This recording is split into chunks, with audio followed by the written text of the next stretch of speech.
The train headed for Sunset City will be departing soon.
So you guys ever hear the one about the mortal Italian? The mortal His Italian. triumphs and failures. Yeah. Isn't mortal that Italian. isn't that like the plumber that people think could beat Sonic? No. No. The thing about the mortal Italian is it's very sad, really. He passed away. Oh. Oh my god. Was his final failure. Alright. I know it's really sad. Penne, for your thoughts? Because pasta. Penne. Anyway, Alright, dude. So Yeah. very wise. Who wants to introduce today? Either No. me or you, Trey, I guess. Sure. I'll do it. Do it. Are we live? Yeah, we're at live. the Yeah. moment? Well, hello, Yeah. everyone. Welcome to Sunset City, the Sonic podcast for the modern and classic age. I am one of your hosts, Trey Nobles, and we're going to start with Tom Topics. Say hello. Hello there. I'm here for today, for once. Perfect. And let's see. Hey, I'm lit. What's up? Yeah, you're lit. Let's go. No. Yeah. All right. And Stop then last but not least, we have our good host, Channel Pup. Hey, friends. How we doing? Do you like the Christmas decorations I put up? Oh my gosh, I haven't even Very seen them festive. yet. Hold I on. have not seen them yet. I feel like I'm gonna lean back in my chair and I'm gonna get a face full of that carrot behind me.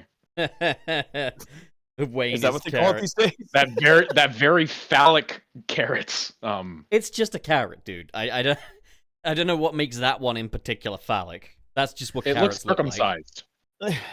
That is just a Yo. regular ass carrot, brother. The hashtag cut gang. Anyways, Do a little bit of housekeeping, trainer. yes, housekeeping. Yes, I always forget that for some reason. But super chats will be read at the end of the stream. We appreciate all the super chats that are coming in. Thank you so much. We couldn't do this without you guys, so thank you. And what else? I mean, I know we have to look at the fish tank, but Patron. oh, and we also have a Patreon. Yes, exactly. Sunset City Patreon. If you want to support us on a monthly basis, then go over there. Go there. Click the send money button. We appreciate y'all so much, and thank you again for donating and tuning in and all that stuff. It truly is an honor.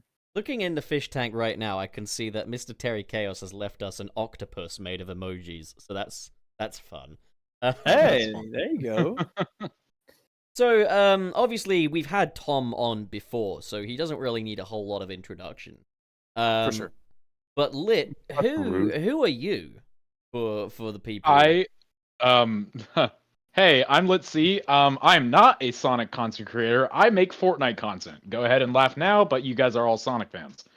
There you go. Wow, what a I've had a very long graceful history. start. I know.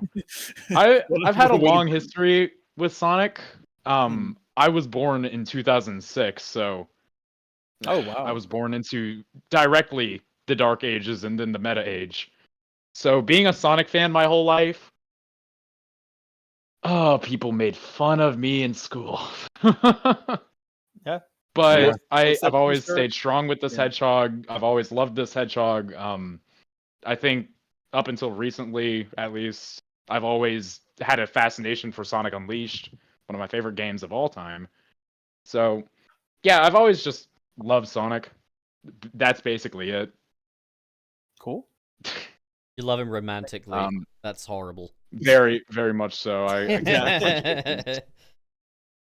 I make sure that I make sure he could feel it in his tongue. Jesus Christ. Whoa. Jesus fucking Christ. Tom, how are you doing? I'm doing okay, I guess. Just busy with a lot of work nowadays, so I'm just trying to keep myself Oh, active with that. Shut up. I'm You so always busy. have to belittle it. You always have to do I it. have so Every much time. work to do. Oh, Oh, no, you don't understand. appalling behavior. Oh, read the standing orders. No one's gonna fucking get that outside of fucking England in the fucking COVID era. Oh my gosh. There's Everyone like, needs to know about it. It's a very important piece of culture. Yeah, there's like a small town council meeting, and they were adjusting to using Zoom for like the first time, and it is just pure unintentional comedy from start to finish. Like at the very start of the meeting, you hear someone go, "Fuck you," and that immediately sets the tone. It's amazing. But there's like incredible. yelling and screaming, and there's some incredible quotes like, "You have no authority here, Jackie Weaver. No authority at all." It's incredible. But anyways, yeah, that's that. Let's stop talking to the chat. So Oh, shut up. today we got a really epic show. It's true. Also, Trey, was it you that suggested getting a Festivus poll? I don't think that was me, but It was I'm probably down for it. Frank. He knows his sign. yeah, Well, that's we yeah. got one. You can see in the center of the screen we got a Festivus poll. I do see that. Yeah, it's a nice divider Wow. between the two sides. That's behind Yeah. us. It's behind us. But Okay.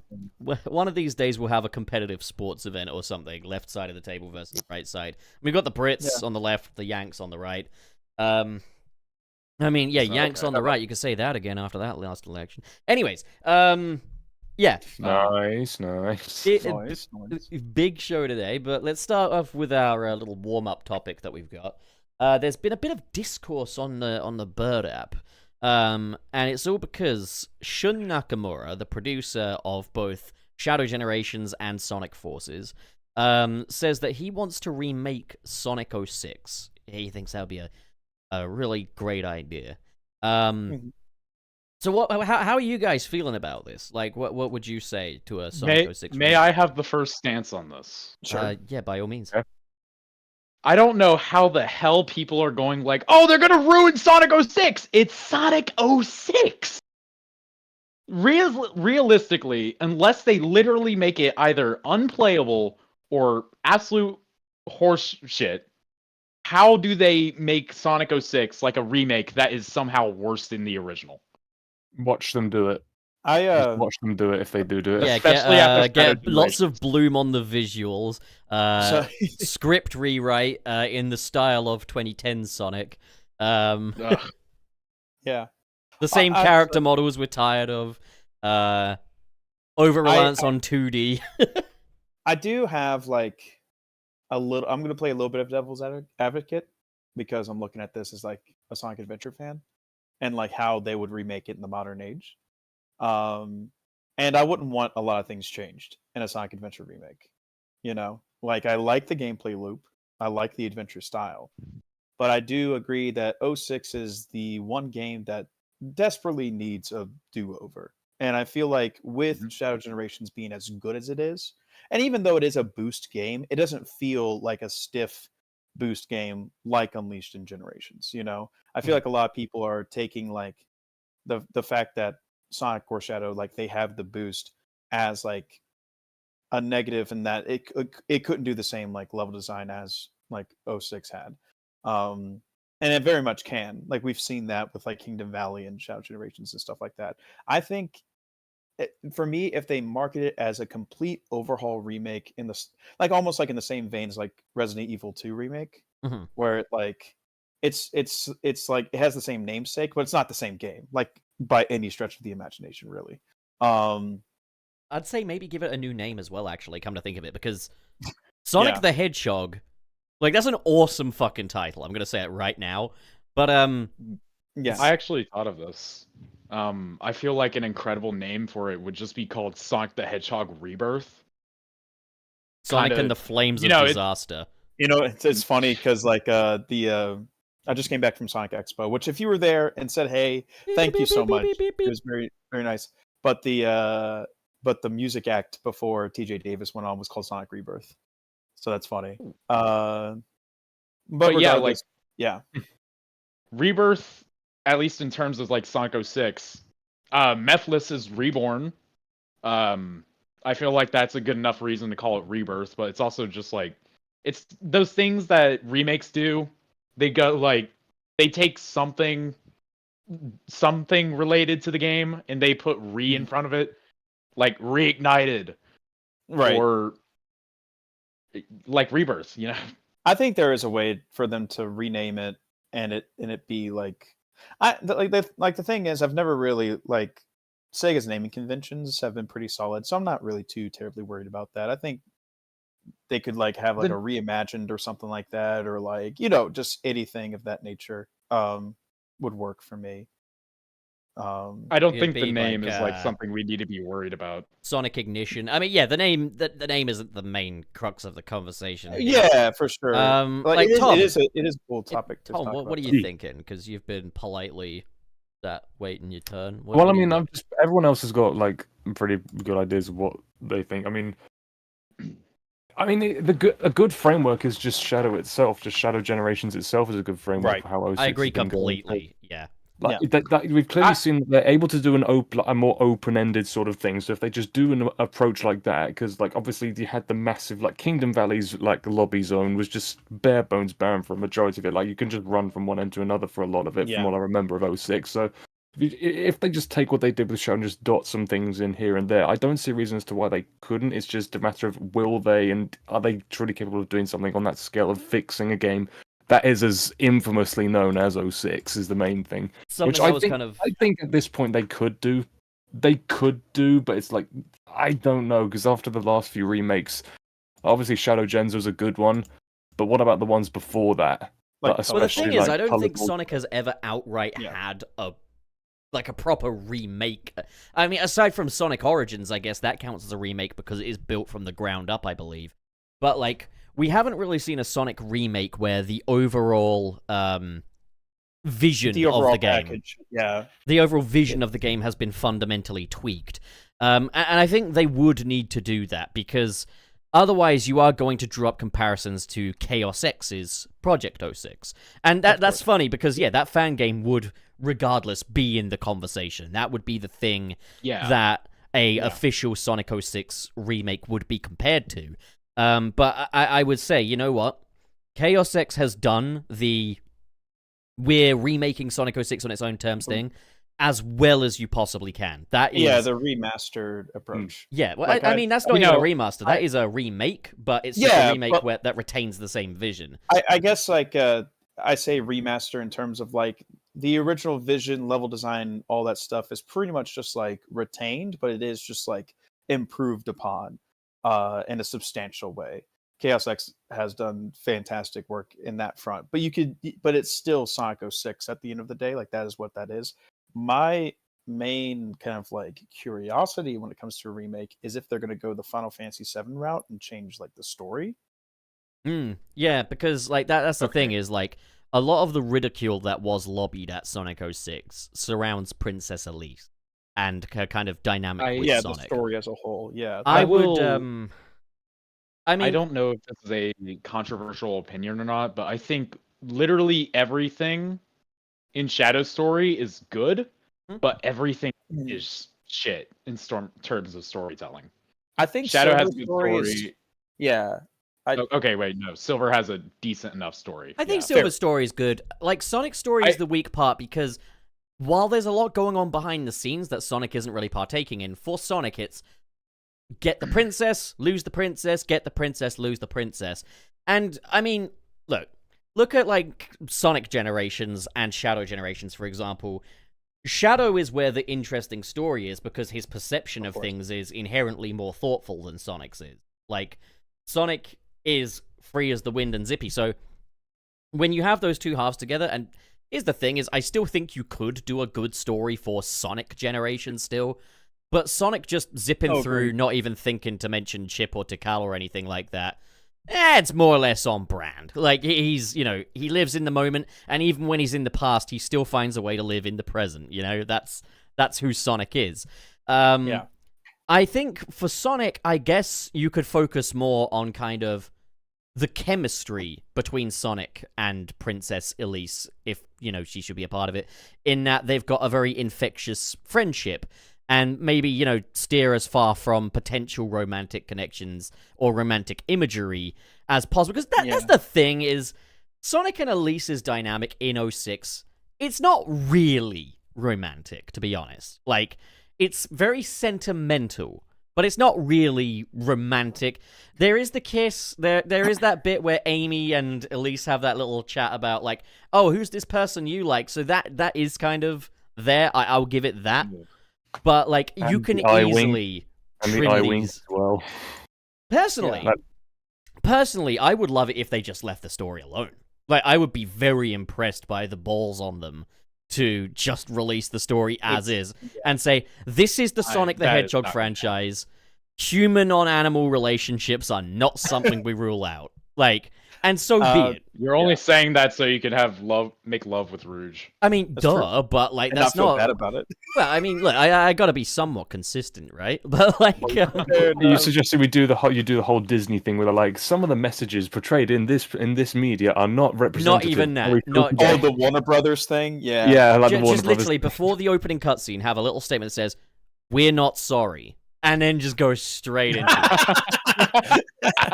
Wait, it's right before the kiss cutscene. We're not sorry, and they play it on 2x speed and like replay the part like Oh, yeah. a YouTube poop. It's of No, not- how many I times would she say gets let's go kissed. one further. 30 Let's minutes. let's go on fucking further. After Elise fucking kisses Sonic, she looks over at Amy, and Amy's giving her a massive thumbs up, just like, "That's it, you fuck my boyfriend," you know, like. Oh my god. But Oh my god. what I think is going to happen, this is my thing, is they are going to change the story, but what they're going to do, they're going to make it seem like it's an alternate timeline, like the Time Eater or something, like because we see it with Mephiles being like, I want to exist in Shadow Gens. I think they're going to do an alternate version, so it's not going to replace the original 06 story, but it is going to be a retelling of it in an alternate, timeline because of the Time Eater or something like that. That's what I think is going to happen, because I feel like they really do want to do a do-over of 06. It's the biggest blemish of the series. I feel like they really can now, considering how great and well regarded Shadow Generations is.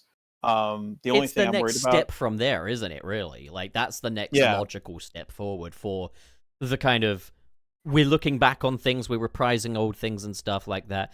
I mean, personally, I would like to kind of go more in a new games direction, but like, I think there's a agree. great deal of benefit in revisiting Sonic 06, in so much as, like, people wouldn't have Sonic 06 to just shit on Sonic anymore. Like, that's the first thing anyone that doesn't play Sonic who wants to get a pot shot at Sonic says is Sonic 06. If someone who's played Yeah. Sonic wants to get a pot shot at Sonic, we say Sonic Jam on the game.com. But, like, people that Yeah. haven't will say Sonic 06. And I But, say Sonic. yeah. I say Sonic Heroes. Fuck Sonic Heroes. I agree, Oh. fuck Sonic Heroes. But, like, something I found quite funny was, like, Game Rant's article saying Sega wants to remake the worst Sonic game. And I was just like, didn't they already remake Sonic Jam on the game.com with Sonic Origins? Like, haven't we Yeah, already come done on. this dance? But, I think it's a thing too, and this is actually going to go more so in the case of like the preservation side of things, because the whole I guess like discussion online is they're going to change stuff. Eve Flynn's going to be writing. It's going to be a boost centric gameplay style, although I feel like Shadow Gens lends itself to be more open than people realize or people are You know used what? to. And I go on ahead. would I'm like to sorry. cut in here. Go ahead. Yeah. You know what? I genuinely wouldn't mind if Sonic was the only one playable who had a boost, and then every other character except maybe Blaze could also have a boost.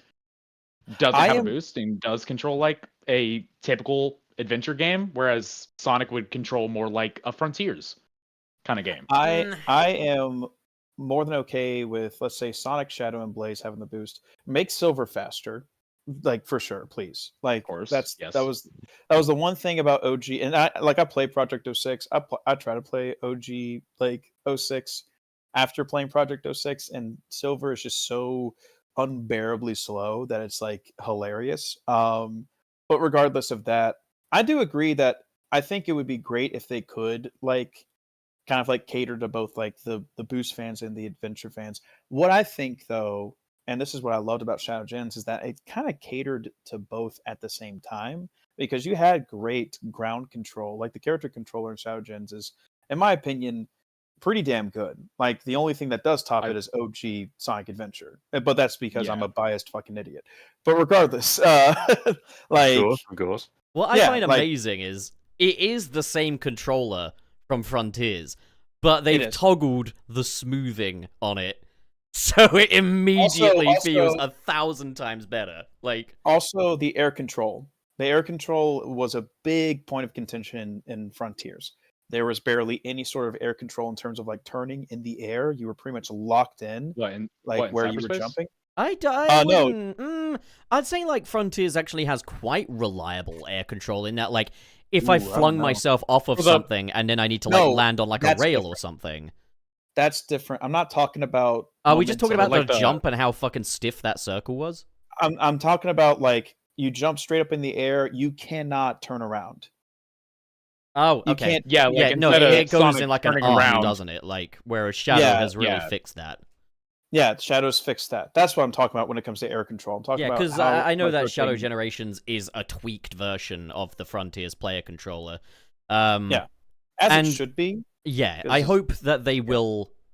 I hope they'll fix. I mean, what I mean. Okay, let me retrace my steps here. I'm kind of hoping that they will continue just working on that because, like, the difference just between Sonic and then Shadow Generations is already quite impressive. I think there are some things that Yeah. I would like to see back from Frontiers, such as like the bounce and I do still love the spin dash. And you know, I guess a bit more fling time, a bit more air time from those flings would be quite nice or appreciated. Obviously, the thing is, I can't really complain at all about it in Shadow Generations because it's built around the level design, or the level design is built around these controls. Either way, it's all been very tuned to control well with the way this game is designed. Anyways, kind of getting back to the 06 thing, though. I think the way to do it would be have Sonic, Shadow, and Silver, or Sonic, Shadow, and Blaze have the offensive boosting capabilities. Like, they can boost their way through things. It's very bullet-like. And then for the Amigo characters and maybe Silver, more of a Frontiers-style boost where it can't destroy enemies. And it's still fast, but it doesn't feel as blisteringly fast, you know? Yeah. Yes, this is if we were to go the direction of we're making massive changes to the gameplay instead of trying to remake that gameplay. I think they'd have Now- to, because the thing is, Chaos I X think- has already done it, effectively. Well, yes, Chaos X has already done that, but it is a fan game that is not funded. It I'd is say very they- easy to just Like, like Sega could just disregard it, X sure, doesn't- but that would be a dumb decision. Like, if you're going to do that, throw the money at Chaos X and get the rights Yeah. to their work. So this might be something, because there's also, like I said, a conversation about preservation. Because, like, regardless of whether people like it or not, there are people who do enjoy 06 and like enjoy the ideas that it presented. Probably recognizes that it's not perfect, but they don't want like a lot of things changed from like the core gameplay loop side of things. What I think would be pretty ballsy, but kind of awesome, is if they had a package deal where it's like a Sonic 06 remaster, quote unquote, like in the kin of like Chaos X's Project 06, and then this remake Sonic 06. That way, it's a whole. As in, like, I guess I'm thinking like the Halo Master Chief Collection, Yeah. whatever, the Halo remakes, Exactly. where you could toggle between the old graphics and the new ones. I think the That's thing what- Yeah. with that is, already, I think the idea of Sega even, like, remaking 06, like, I like the idea a lot. I don't think Sega will do it. Like, I don't think that's realistic at no. all. I reckon there's I- probably people at Sega that want to do it, but, like, the Sega higher-ups, I don't see them pulling the For trigger sure. on it. But here's the I- thing. If they did that, I think they would do it with the intent of overwriting the original. Like, even though That's we true. care about preservation, I think it would be in Sega's best interests to not draw attention to the original now. You know, like... I honestly think it would be probably one of the most smart marketing tactics ever in gaming history to remake Sonic 06 and turn it into one of Sega's best. Because Oh, think for about sure. the headlines. Sega takes one of the worst video games of all time and turns it into one of their best. People are going to be very excited to check something out like that. I mean, to be like, besides like Sonic Adventure 2 and Shadow Gens, like most of all the games that were represented are games that I don't really enjoy all that much, but they made it into one of my favorite games of all time. They can do it. It like the thing is like, I'm also thinking about this from like a game development perspective because there was a great deal of reused assets in Shadow Gens to save on like development time, Oh, which absolutely. makes sense. That's fine. Um, Yeah, I'd say I don't yeah, really mind if it's they're fine. reuse. Yeah, it's fine because reuse assets is happening all the time. But for this '06 remake, aside from Kingdom Valley, which they made assets for, it would all be practically new material. They could probably pull some stuff from like Really, they Forces could or pull some stuff from the Mephiles fight for oh for that sure. level. I mean, Yeah, that's the thing is like Shadow Generations already repurposes. Like, I'm pretty sure a lot of the assets that went into Kingdom Valley are Kronos Island assets, and then a lot of the assets that went into Rail Canyon are from Ares Island.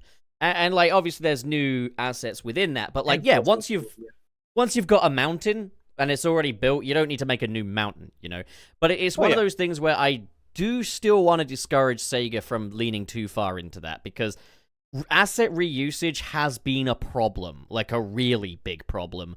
Even going back as far as Sonic Lost World, like going from like Windy Hill to then you've got the Frozen Factory stage, which is just Windy Hill but blue, and then you've got Sky Road, which uses bits of Windy Hill. Go to Sonic Frontiers and Sonic Generations, like asset reuse is a fucking problem. And Shadow Generations, it made it work because it's a Generations game and stuff like that. But like as good as Shadow Generations is, I don't want Sega to kind of fall back into, oh, we could just reuse stuff because people liked it in Shadow Generations. Like, even if we're using the mountains of Kronos and the fucking the valleys of Ares, I want them to still be constructing new stuff or repurposing those in ways that doesn't just evoke the same imagery as before. For example, like Chemical Plant's assets were used to create the Egg Fleet in the Metal Overlord fight. But right. It doesn't immediately scream Chemical Plant because they've been used in quite a smart way. There's plenty of ways that you can reuse assets and make them feel brand new again, and that's a skill of its own. By the way, and that's very common. Can I just have like a quick side note? Something I've noticed from that fight. Sure. So they made a full model for one of the ships used in like Final Fortress. Mm-hmm. And it's the ship that Metal Overlord throws at Shadow, like, near the end of the fight. Why didn't they just use that ship model more often, just, like, broken up apart throughout the stage, just in the background? Probably because it's probably too low poly. Like, while it looks good as a prop for Metal Overlord to throw, it might be that if you then scale those bits up into scenery, it might not look as good. Like, that's a common thing they do. That definitely is probably what they've done. Just to save on asset usage. I'd also say that if you want to look at a good example of like games that reuse assets a lot, the Yakuza series does it a lot, but they do it in a way that actually makes sense. Like they reuse animations, they reuse assets like that all the time, but they place them and position them in different places. Like, you'd expect to see the same assets in the karaoke minigame, and you do, obviously. You'd expect to see the same assets in the minigames over and over again, which you'll do. Yeah. It's just knowing where to reuse and to make new stuff. Shadow Generations also has a lot of reused animation for like Shadow's actions, even new ones. There's a lot that's carried over from Lost World and Frontiers. Yeah, and I don't see people's issues with that. I see people on Twitter being like, "Oh, you're reusing these assets." I don't care. Those are fine things to reuse. They don't need to make new things for everything. It's not like they were bad. So like you don't need to make everything from scratch. It's ridiculous to expect that. So people tend to inflate like reuse assets to just copy and pasting entire level themes, and that's not really what that is. Like, I mean, Sonic Unleashed uses assets that were made for 06. You know, it's like it's an inevitable thing because why would you have to recreate like models and stuff like that if they can be transformative and used in different ways? I agree that we need to stay clear from just like a level themes that we've just seen to death, but I am more than okay with them reusing assets as long as my like suspense of disbelief isn't tarnished by like the environment that I'm in at that point. So I think it's two different conversations where it's like reuse assets perfectly fine as long as it's transformative. Don't reuse the same level themes that you've used a million times before. Like, I don't want to see another Green Hill or Chemical Plant. for a long while at the very least. You know? That's another thing Yeah. is like you can still use pieces of Green Hill to make a new Sure. level. Like you could Yeah. take that palm tree and litter it along a beach, or you could take those little flowers and make a meadow. Like there's all kinds of little bits and pieces, and there's nothing wrong with that. It's just Or the No, grass absolutely not. texture, the textures on the grass, the yeah. assets. The problem with it is like you got to think these levels are a big soup of different ingredients.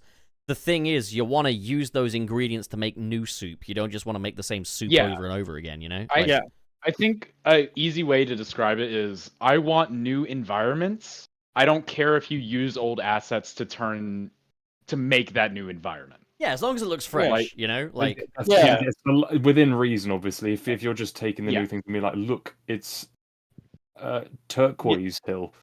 Yeah, it's Obviously, it's that's it's not Hilltop okay. Zone. Yeah, Well- it's Well, no.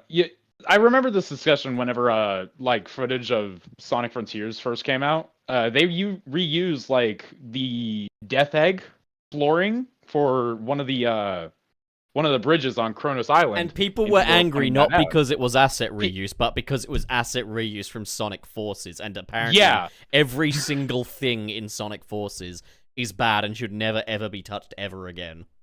I don't think like the visuals were bad in Forces. I think No, they Like, weren't. The lighting Well, was that's one of the fucking things I've awful. argued, actually. But- That's one of the things I've argued is that the visuals in Forces were good. I mean, I'd still say the lighting was pretty diabolically Yeah, terrible. the lighting was Like, bad, but the visuals were good. because I was just like, look at don't the worry. Death Egg Frontiers did stages. the lighting worse. See, here's the thing: is Frontiers' lighting is pretty fucking atrocious, but like the thing, like Egggate is the perfect example of this. When Sonic is zooming off into space, and it looks like he's being held under the fucking Pixar lamp. Like, it's so bright. And there's that cutscene where they're doing the little charge on the battlefield, and the sun comes out, and there's this horrible bloom effect Well, on everything. It looks so I bad. more so meant like visuals, as in like. Oh yeah, no, the actual texture, models like the stuff used. that counts to Sonic Forces, yeah. But like, I did still want to say, like, Sonic Forces, I still think the game has a lot of visual issues to it, but it's just not in the model. But I mean, even Well- down to character model stuff though, because I think a lot of people have been kind of screaming for brand new models now, and I'm kind of there with them. Like, I won't lie, I do want to see Sonic get a new model. But when I looked at Shadow Generations, and I saw that they've clearly re-rigged the facial features for Shadow, because I've played around with the Frontiers model in Blender, you cannot pull off those facial expressions. Like, it made me think, you know what? If it's to this standard, I'll take it.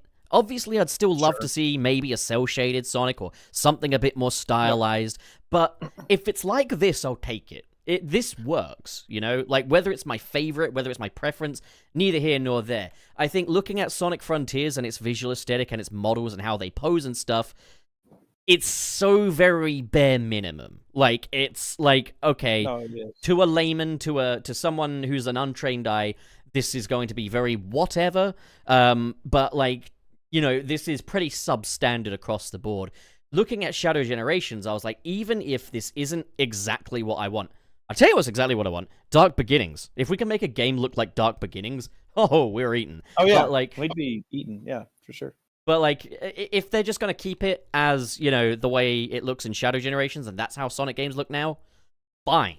Absolutely fine by me. I'm actually fine with that, because like they got really good models. Even the model they used for Sonic and Rouge in that one cutscene in the game were very expressive and great. Well, they are tweaked versions of the Forces models.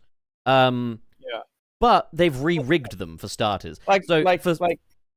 Go Oh, on. I'm so sorry. No, go on. Oh, by I all was means. just gonna say, it's just like, I agree that, and it's funny that we're talking about this because I was on a panel with Nick at Sonic Expo, and we ended up touching on this exact same thing. I even said the same thing where it's like Dark Beginnings. That's already cel shaded 3D. Just make a game that looks like that. I'd lose my mind. Like, it'd be great.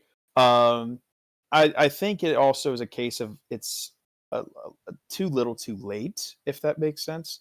It's like we should have already been past being excited about Sonic characters using their eyebrows for once. Yeah, I mean, Like, this we- shouldn't even be a thing to be excited about, really. Yeah. Like, Yeah, exactly. But like, it is like we saw we saw Shadow smile, and I know like the significance of that is greater than just the rig itself being good, but like it is a thing where it's like these very basic expressions, like Shadow like scoffing or being annoyed, or stuff like that. It's people are like fawning over it, and I'm just like, man, we really were like in the trenches for a minute. Like. And you want to know why? It was because of Sonic 06.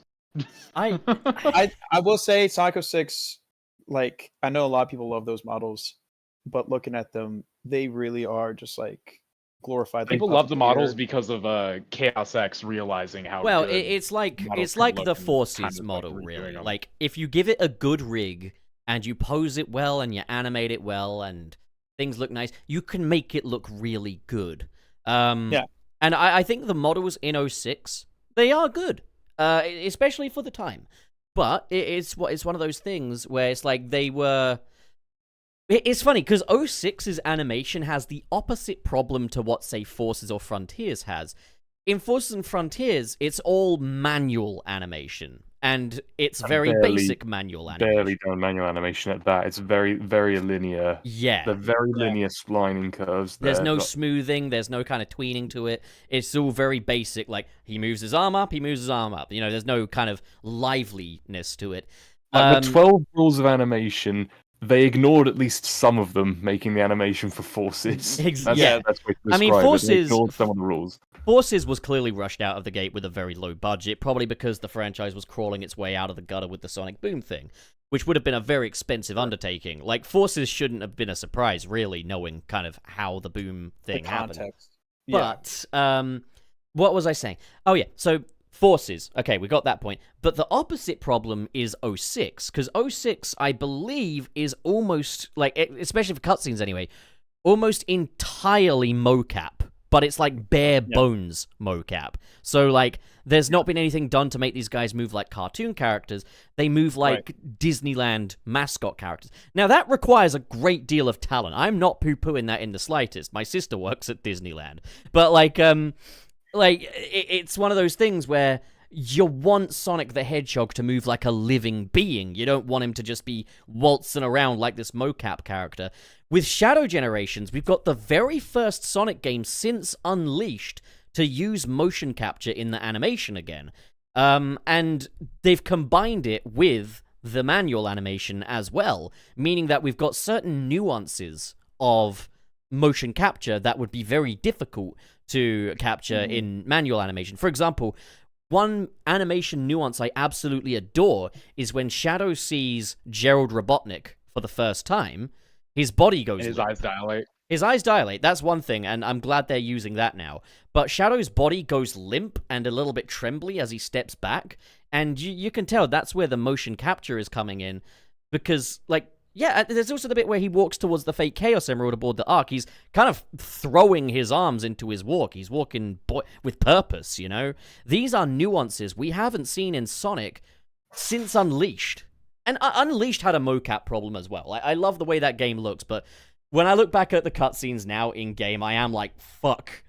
The motion capture is very obvious here, Yeah. I think the biggest problem that I've noticed with mocap and Sonic stuff is that every single time their head looks like it's too heavy. Yes. If that makes sense. It looks like they're very top heavy. So like whenever they're leaning down and stuff like that, I'm like, they're about to fall over. Like that's like what a mascot costume. Yeah, exactly. Another issue I noticed with 06's cutscenes, particularly there's an instance where Sonic grabs a newspaper and he looks at it. I don't know why, but a lot of the cutscenes use like a really wide angle lens. And that's very bad for those models because the eyes wrap around the sides of their heads effectively. It gives us sort of, you've got any games on your phone look of... Yeah. It causes his eyes to look like a folded piece of cardboard. So the problem with 06 is the models they've got there are very well designed. They're really nice models, and I think Chaos X has absolutely put them to work. Obviously, Chaos X has also prettied them up a little bit, improved textures and stuff like that. But they are still ultimately the same models, just improved.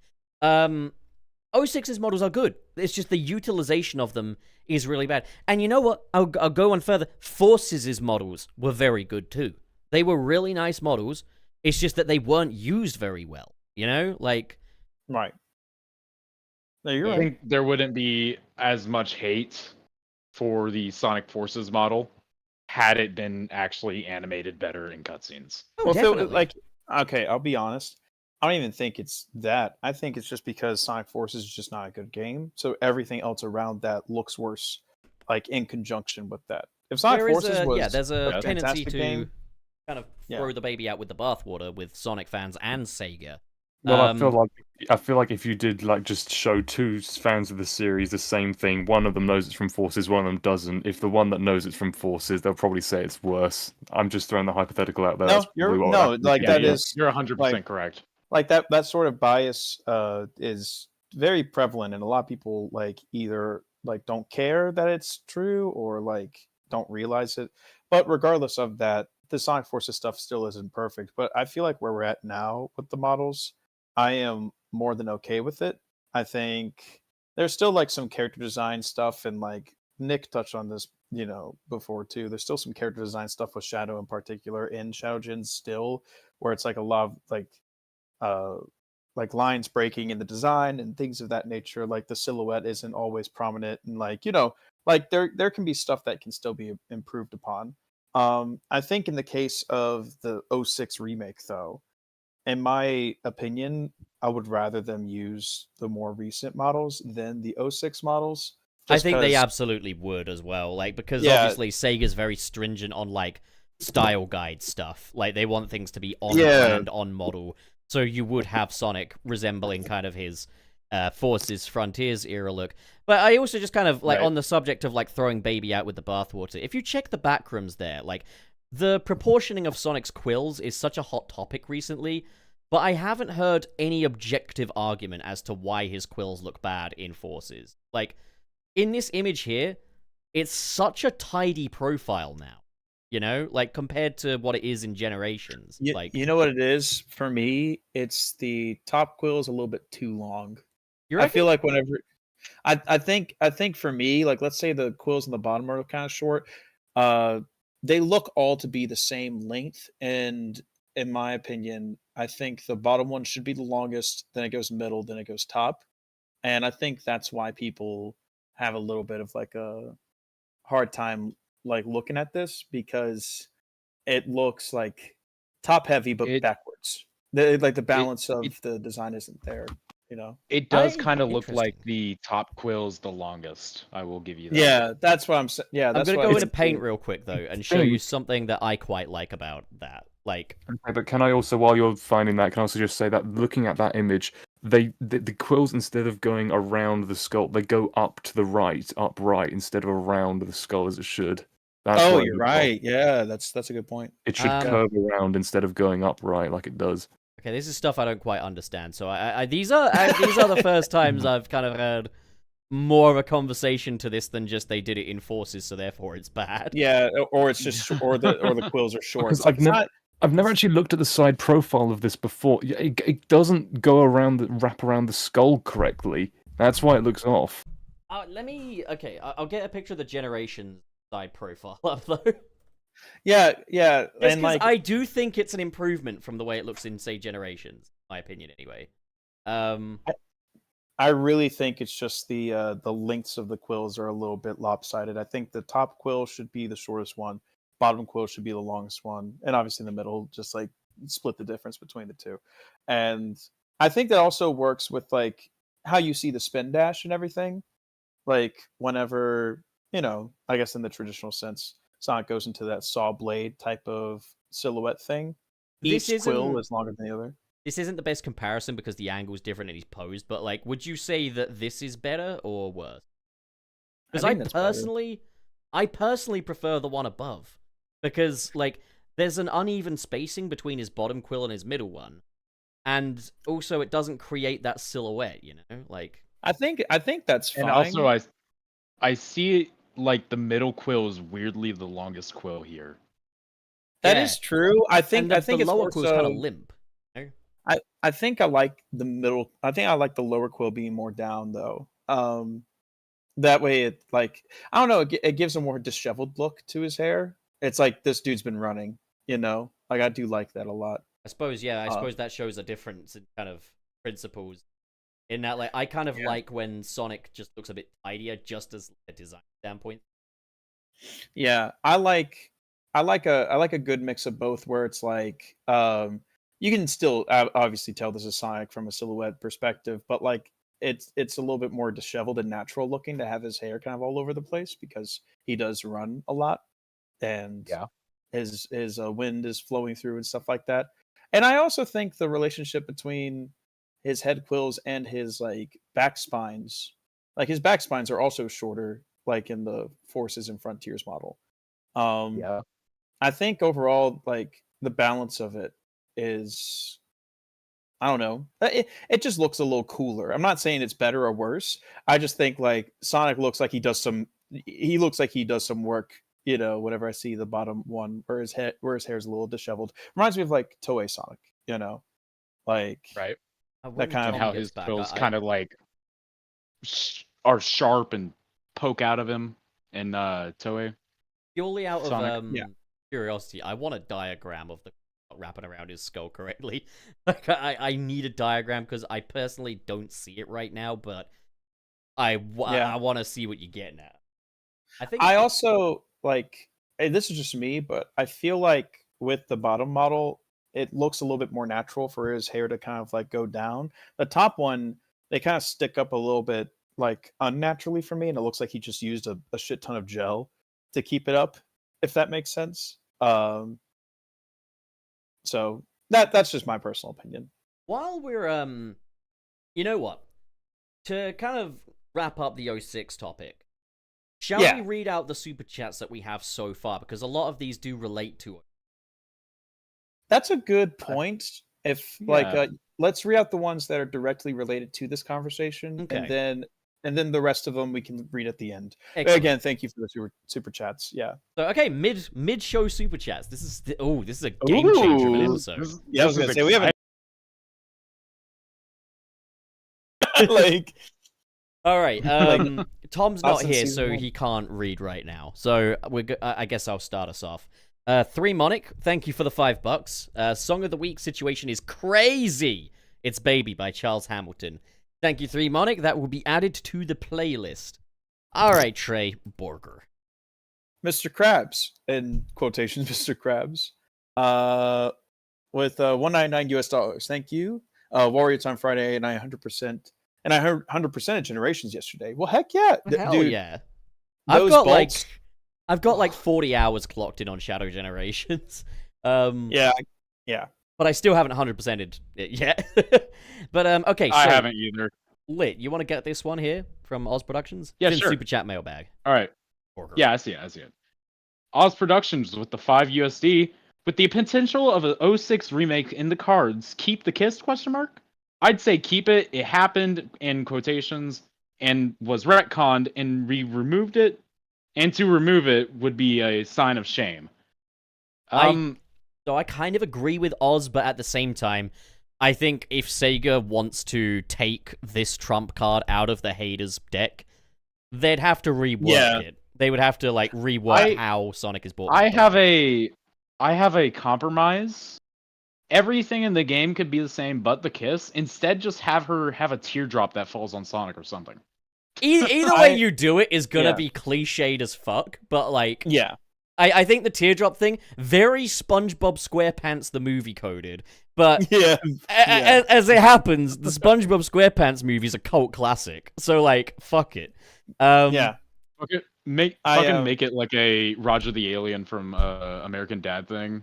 She goes in for the kiss, Sonic grabs the back of her head and leans into it as well. He wasn't dead. I'd say she should just, off screen, you see her hand go down his little undercarriage area, and she gives him a little bit of stimulation, and then that returns it. Oh my god! I think not his Sonic spinballs. Yeah, his big chili dog. I do agree. It's weird because I don't know if it would necessarily be a sign of shame, but more so, I agree with Pup where it's like, if there's a way that like we like that, like because that's a very, I guess, like not closed-minded, but like a very like, the number one thing to hate on Sonic for would be like that kiss thing. And if you have the potential to remake it and take that out, just so people can be like, okay, like that's been retconned now from like a game perspective. I'm okay with that. I don't think it's a sign of shame. Oh, to I've remove thought it. of what they could do. I've just thought of it. So Yeah. Boy. Amy could come running and be like, "No, you gotta kiss him. I'm gonna do it." And then she's about to give him the kiss, and you just see Sonic's hand just go poop on her face, like, "No." And it's like, "It's okay. He's alive." Yeah. So yeah, that's the thing I was saying before, is that I feel like they're gonna rework the story and it's gonna be an alternate timeline version of the same story. Like I that. I think I that's was I was gonna try to say this earlier. I think I just couldn't because so many people were talking. I Oh, think they sorry, should Lit. definitely. Yeah, you better fucking be. Anyways, I think they should keep like the major plot points except for the kiss inside of the story. Sonic story would probably still need a pretty big overhaul, but like basically all of Shadow's story I loved. Like Yeah. maybe Like- rewrite a few things in Shadow's story, rewrite a few more things in Silver's, and then relight a lot more things in Sonic stories. then I'm I think sure you got Ian something really Flynn special there. understands what it is people like about 06's story and would honor that. Oh yeah. And Yeah. you know, it goes without saying, it would probably be Ian Flynn rewriting this. I don't hate Ian Flynn at all. I think he has say let it him cook. under control. Yeah, I think Yeah. he does. Like after, Yeah, I think like after Frontiers, Gens, after Gens, yeah. like Frontiers, like even though I think the story has its problems, I think Jebzone makes a lot of great points in his video. I'll still say the step up from like what we were getting before to Frontiers was big, and Shadow Generations, like with that and with Dark Beginnings, like he took parts of Shadow's character that I wasn't pleased about and recontextualized them and made them work for me. And so if he can do that, then I trust him with pretty much anything. Like I am ready for him to take the reins on the Sonic franchise and see where he goes. Like, let him cook, as far as I'm concerned. Yeah, and like in my personal opinion, I feel like Ian Flynn works a lot better when he is given a little bit more free reign and control. I mean, yeah, look at his early Archie work. It's fantastic. Yeah, and Shadow Gens as well. Yeah. Like he had a couple I things that he had to legit- work within, but it wasn't like a thing where he had to rewrite a script or like redo some lines. It was a wholly him story, and it ended up being fantastic. So that's why I think they're going to change the story in this potential 06 remake, because not only would it be better from like a writing and artistic perspective, but you could also explain it as it just being an alternate timeline of like the Time Eater splitting it or whatever the fuck. You know, you can do a lot now with the whole like Time Eater thing, you know. Yeah. I suppose anyways. we should probably So go and lit, and then we'll get onto the next super chat. yeah, just imagine what Sonic 06 would have been like if it was written by Pontac and Graf. I mean, Oh yeah. it depends what instructions Sega are giving him, though. I would really like to see what they would cook up if they got their way with Sonic. Even though they're not like Sonic fans and this wouldn't necessarily be a passion project for them, like I would like to see what they would cook. But okay, all right, let's move on to the next super chat because we do have movie stuff to talk about, and this Sonic 06 discussion ended up taking up at least half of the episode. This was just supposed to be a warm up. Yeah, it was, wasn't it? But like, I mean, look, it's good. It's good discussion. It's good radio. So, okay, Yeah. Porker. Next up, we have Joe Madre with $10. Thank you, Joe. I don't understand why people are taking that interview so seriously. Everything they've said they'd like to do happened. We'd have Sonic Adventure 6 and Chow Gardens in every game. Now, Joe Madre is absolutely correct in this. It's a bummer, but as I said as well, it's a lovely idea, and I don't doubt that there's tons of developers that would love to do it. Like, Takeshi Iizuka says every goddamn year that he would love to make Adventure 3. There's no Adventure 3. Whether that is Iizuka fucking edging himself or Sega saying no, something ain't happening.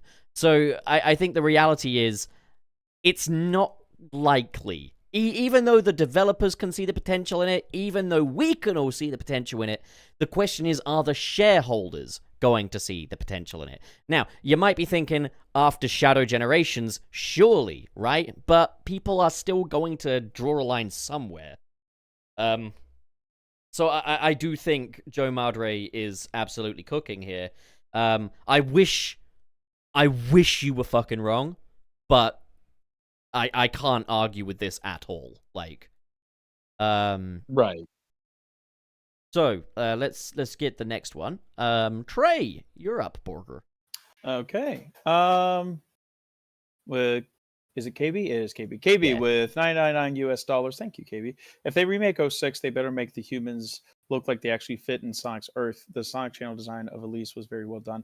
I agree. I think the way that Maria and Gerald look in Shadow Gens is honestly the perfect way to go about humans. And Yeah.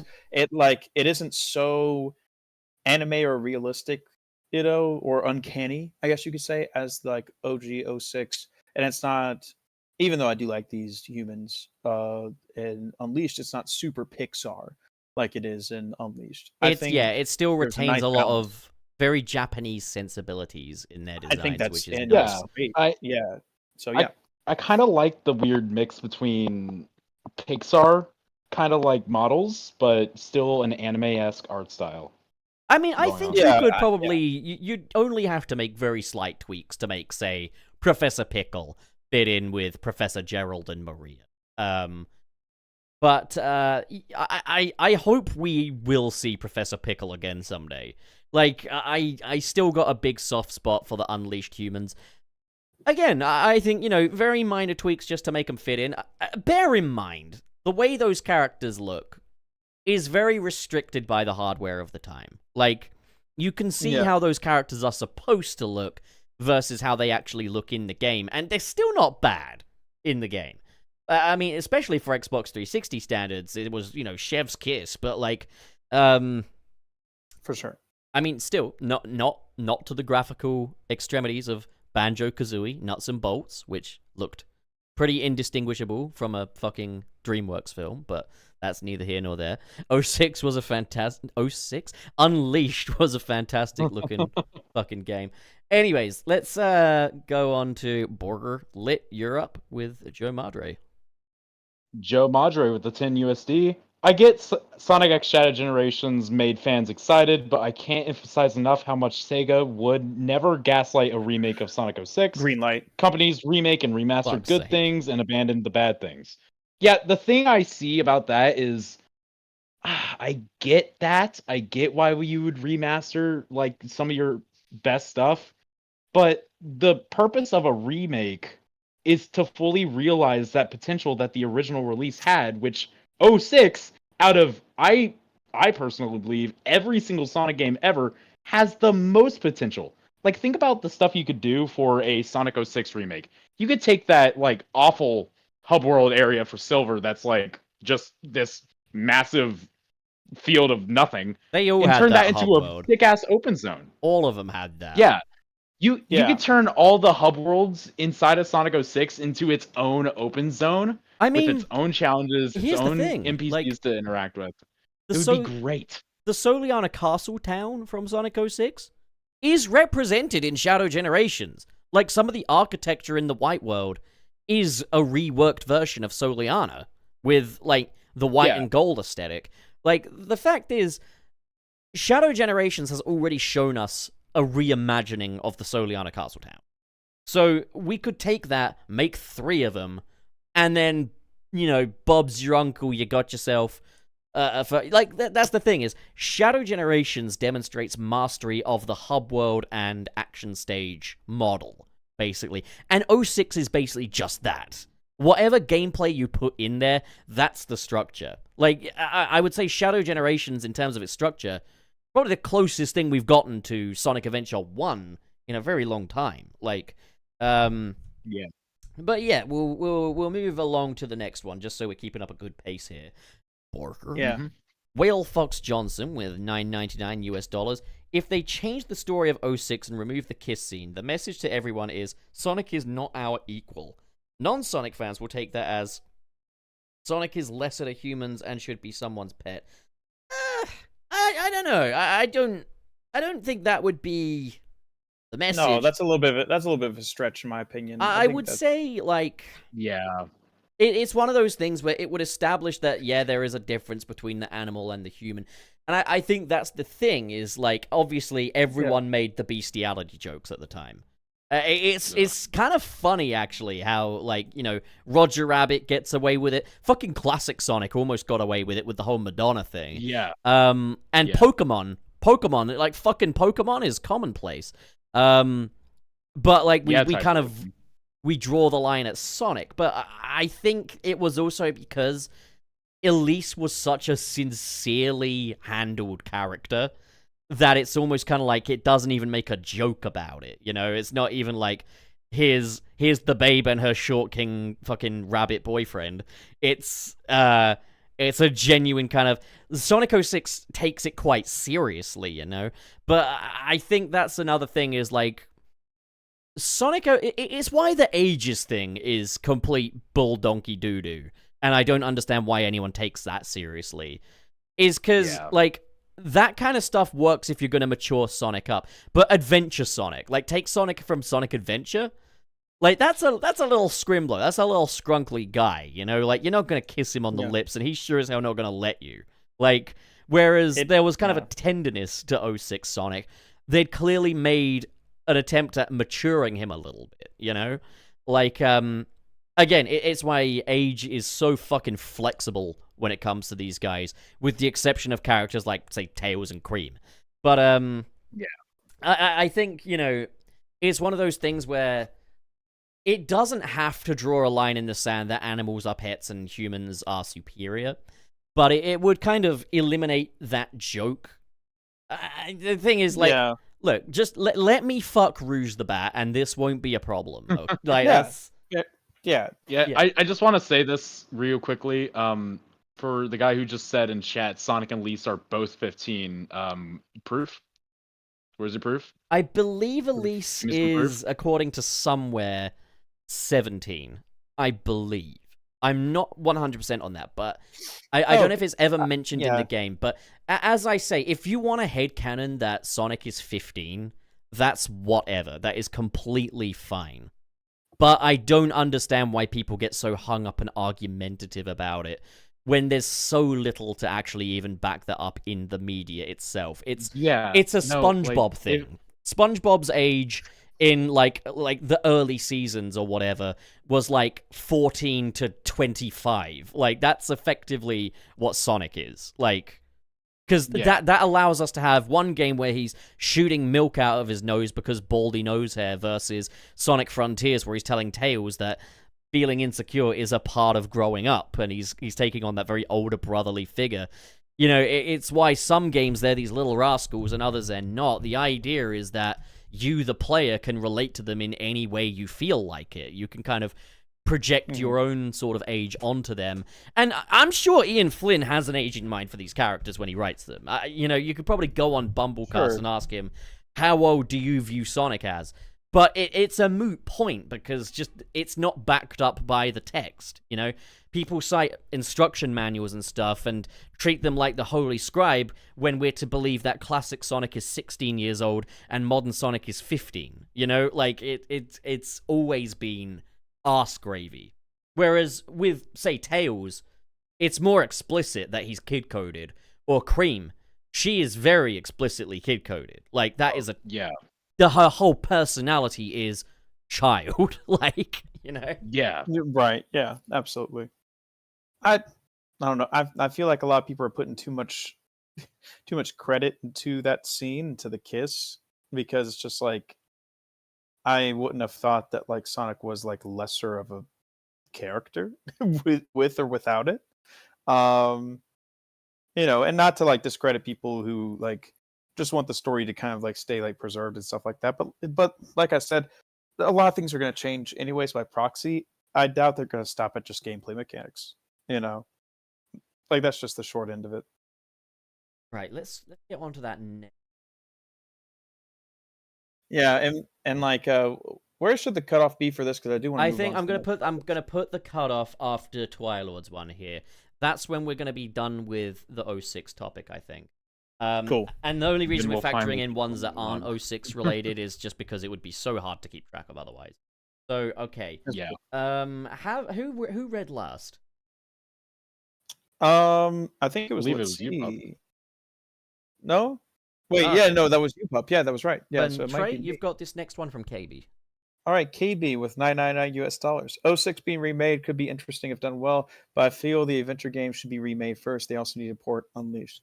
I do agree. I wish they would have just like done these in chronological order. If I'm being honest, that would. Actually, hold on. Wait, I'm gonna cut in here. I would rather them try to remake either '06 or Heroes first, so they could actually get down an adventure playstyle again. Because if they try to go for Sonic Adventure 1 or Sonic Adventure 2 for their first time ever trying to recreate that playstyle, if they fuck up the most minuscule thing, that will flames will be sent Honest to their to house. God, though. That's what- Honest to God, though, what if we fuck up shouldn't even be part of Sega's conversation? Like, they should go into Yeah. this and cook. Like, there's no Yeah, two see, ways I about agree. it. Whatever thing they're is that- remaking, cook. This is what I was talking about with the original like preservation thing. Because as an adventure fan, I love the adventure gameplay style so much. I think it's still the best that Sonic has ever controlled. But I also recognize that they are going to change some stuff inevitably. You know, like they're just going to go in and change some stuff because it is going to be a remake of it. I feel like they're closer than they ever have been with replicating the adventure style with Sonic X Shadow Generations. Still not perfect, but I am more than okay with how Shadow Gens feels to where it's like if an adventure game was made with that character controller in mind, I wouldn't immediately hate it because at the end of the day, the original game is still there for me to play, and like thankfully, like the original game is still relatively accessible. You know, like Yeah, I know like, I was I know it's gonna. a DX port, but it is a thing where you can do like the better SADX mod and stuff like that, and like Yeah, I mean, um, like, I was gonna kind of say, like, I think when it comes to the adventure games, just getting them readily available for people is more important than anything else. Like, release a 2-pack of Sonic Adventure 1 and 2, and, make it so it's effectively better DX. Put it on a Switch, I'll buy it at fucking $60. Like, that, Sure. I'd be more than happy with that. And I think a lot of people would be too. I think it would bring some new audiences to these great games and stuff. Because here's the thing, is like '06, the fun of a remake of that game is discussing how they could rework it, Whereas with the adventure games, we've already seen with Generations that they will have the current actors they have redo the lines for other characters. I think a lot of people would immediately write these things off if they knew that Ryan Drummond wasn't going to return as Sonic. There's just so much of those adventure games where the time that these were made and the circumstances of which they were made forms a part of that game's identity to a point where I am not willing to trade that in. Like, Sonic Adventure 1 has my favorite Sonic model. I'm not willing to trade that out. Like... Yeah. I think it is funny. Should just be a too, skin like it is in Gens. Yeah, I think it is funny that they have like a new version of that model now readily available. So like if they were to do like an adventure remake, they at least have like that asset to work with. But I think it's a thing where it's like I agree with you. I think it would be smart if they ported the two games to newer audiences, PS5, Xbox Series X and S, and Switch. If they ported like the original games over to them, make sure they run at 60 frames per second, all that kind of good jazz. And then that could be promotion for like an adventure remake overhaul, pretty much. Another thing I was going to say as well, regarding Unleashed, I think it should happen. Because looking at the Sonic games that we've got available across, Xbox Series X, PS5, and Switch. Like, and I mean across all of these. I know you can play some of these on Xbox Series X and stuff like that. But I mean across all of these. You can play Sonic Colors, you can play Sonic Generations, you can play Sonic Forces, you can play Sonic Frontiers. Yep. Sonic Unleashed is the last one. That's the one and the that's boost stuff, left. Absolutely. Yeah, that's the last and one. that's the one that started it. And I would say Sonic Unleashed, remaster it in the way they remastered Sonic Generations, where they basically barely fucking touch it. Although I'm gonna say this: don't redub Unleashed. Leave. No, don't rewrite it. Just leave it. the dialogue be. That I don't game think had it a needs to good rewrite it. story already. Yeah. Yeah. And then also I mean, look, there are certain things you can tighten up with Unleashed for definite. Like, certain control things, tighten them up by all means. But, like, other than that, just leave it be, I'd say. Yep. But either way, yeah. When it comes to Sonic Adventure 1, Sonic Adventure 2, and Sonic Unleashed, these are great games, and I think it's more just a matter of let's get them out there for everybody to play, rather than let's reimagine these in the same... It's a separate conversation from 06, I would say. Yeah. But, okay. Yeah. Let's hold on. I know we're not supposed to read regular old chat boys, but like I really like this message. Elise looks like she's 21 but a dead body at the same time. The limitations of the early Xbox 360 is all I could say there. She looks like she would fit in with the NPCs of Spider-Man 3 the game. Seriously. Yeah. I'm going to die. But okay. All right. I'm going to die. We got Twilord and okay, so we'll do Twilord and then we'll do up to the last Twilord message, and that will be the cutoff for this batch of super chats. I believe I'm supposed to do this one. Yeah. Yes. So go right ahead. All right, Twilord with the 5 EUR. Elise kissed her finger, then pressed her finger on his forehead. The next generation of Sonic fans successfully gaslit that was the kiss. This is the thing, though, is you want to kind of gaslight the new generation. Oh yeah. Yeah. You want to be like, yeah, didn't Sonic like kiss a human or whatever, and then you show him that scene. It's like, oh, you want to, it's like, yeah, you want to Splash Mountain that shit. Oh, what's Brer Rabbit from? yeah. He's from Splash Mountain. Don't worry about it, buddy. There's no movie this is based off of. Like, yeah. You effectively want to... What the fuck is a Sonic 06? There is only Sonic and the Flames of Disaster or whatever the fuck. Something I find really funny, by the way, is how the Flames of Disaster used to be associated with something that was falsely accused of being the worst piece of Sonic media. It's now associated with the actual worst piece of Sonic media. The Knuckles TV show. Oh. Here's week 27 of I'm not talking about walking the it back. Knuckles I still think it's the worst piece of Sonic media. Because it's the most cynical. It's the most cynical. But, yeah. Anyways. Game.com jam, bad, not cynical. Anyways. I think it's well, you. Okay, so we got some fucking stupid loser here called Let's See, right? You son of a bitch! I will kick you in your balls. Well, that's just dishonorable, dude. Like, I wouldn't kick my worst enemy in the balls. Okay, I'll kick you in the balls and then I'll kick myself in the balls. Is that no, honorable? no? That's double the dishonor. You don't kick yourself no. in the balls. I can't let you do that. Anyways. I'll give you a free shot. I'm not gonna kick you in the balls. I will never stoop to that level. You could be trying to kill me. I'm not gonna kick you in the nuts.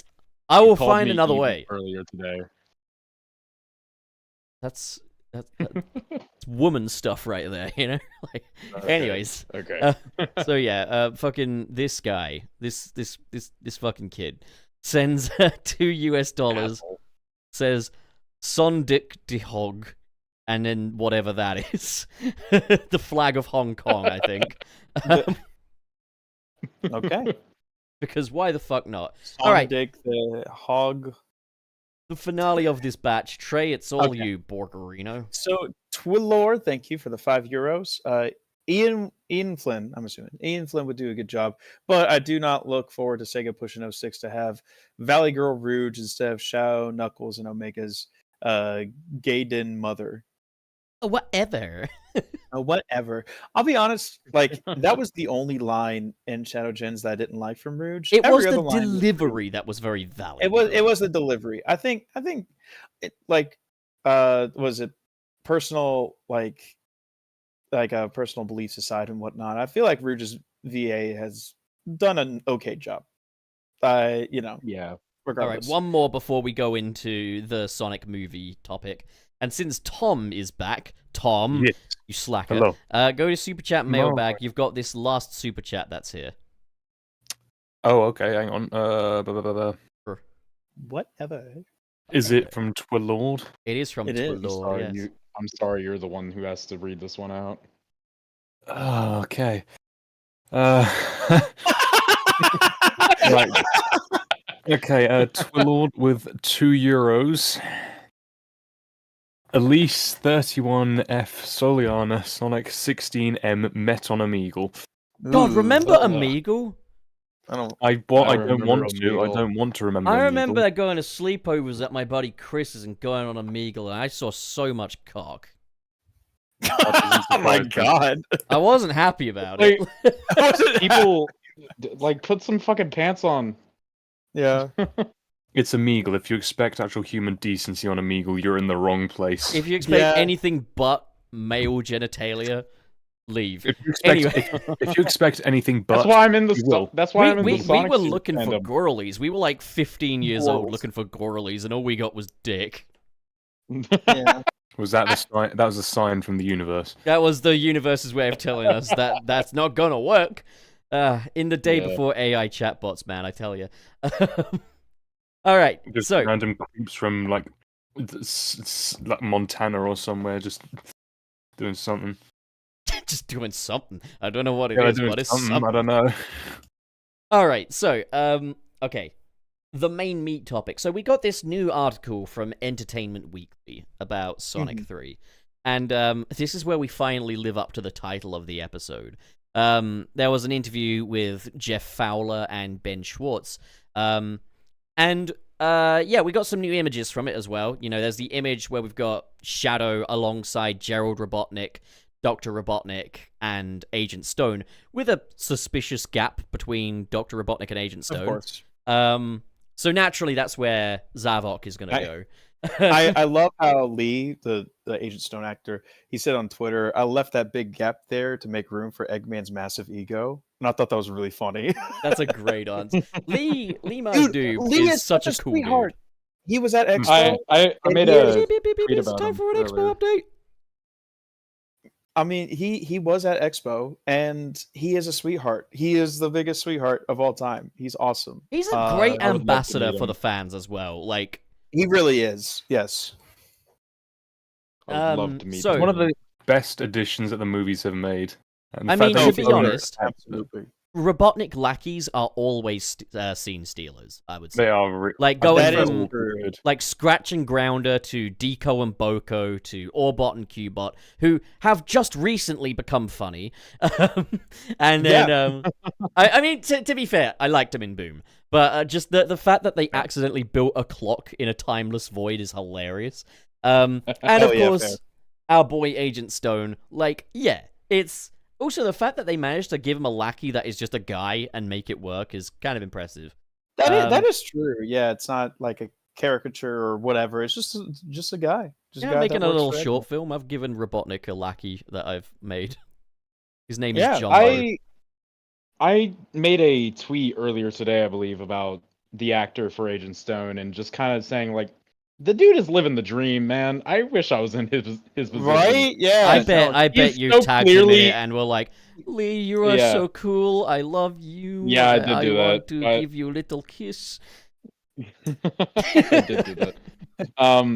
But like, The he strikes reason me as somebody who I was such a call massive him Sonic fan before these Majdub. before these movies. The thing is, oh my yeah, God, dude, I don't he's even know if he such a was good- like a huge Sonic fan, but he has taken to the community like in stride. Like it's been Oh yeah, insane just seeing him just like interact with the community again at Sonic Expo, seeing him in person, stuff like that. We were doing like an ending ceremony with like all the staff involved, and I was on stage with them, and then he just like ran up there Oh, I and am like, crashed the the party. AV. Okay, I don't need you to do that. I don't need. You know what? Next year we're getting Wade Whipple just to spite everybody.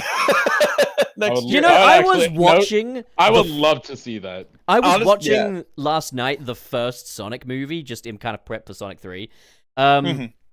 Wade is not a bad character in that movie. No, It's he amazing didn't- how much more tolerable he is when he is an A, flanderized, and B, screaming. Yeah, no, Yeah, like funny how that The works. isn't it? flames of disaster. the flames of disaster. There's That's that still one bit funny. where, like, Crazy Carl pulls out a fucking chainsaw and he just pushes it down with his gun, and I'm like, that's actually quite funny. Like, but Yeah. kind of, okay, Yeah, so no, kind of anyways, getting a little stuck into this Entertainment Weekly article. There's a lot of talk about kind of wanting to get Shadow right, how, Keanu Reeves has done his homework for this role, and that Jeff Fowler is very committed to giving us the best possible movie version of Shadow. But there was a point in the article that's got me really thinking, and I think this opens up some discussion about the current state of Cap That Kid. So I think what's going to happen now, based on the stuff that I've seen from like the trailer and stuff like that, I don't know if it's going to be a case where Maria is going to be explicitly shot. She is going to die, but I don't think it's going to be a thing where she's going to get like shot. Well, Jeff Fowler has commented on this. He's not given anything directly away, but he's kind of said that, like, obviously there are different standards for this kind of high-profile release, and also the time of which this is coming. I mean, look at, like, Shadow Generations, for example. When you click on Shadow's story, and it shows the gun soldier confronting Maria, he's got his hand out. He's not holding a gun. Like, they've already kind of reduced that a little bit, you know? And they say there was an accident aboard the Ark. The only time it was ever explicitly shown that she was fucking shot was in Shadow the Hedgehog 05, and even then, you see the gunshot, the screen goes white, and then Maria's just falling. No. Well, and also Dark Beginnings. No, Like, Dark Beginnings isn't explicit. That's even either. more explicit. Dark Beginnings, you see the thing come out of a chest, and you see the firing. But the thing is, well, that's like confirming for the first time exactly where she was shot. But it's done in a way. It's done in a way where if they receive complaints, they could easily say a gun soldier shot something, and then Maria tripped over and hurt her chest. Like, you could say that, and I think they're not. No, I like. She got tummy ache. No, I'm not saying that literally.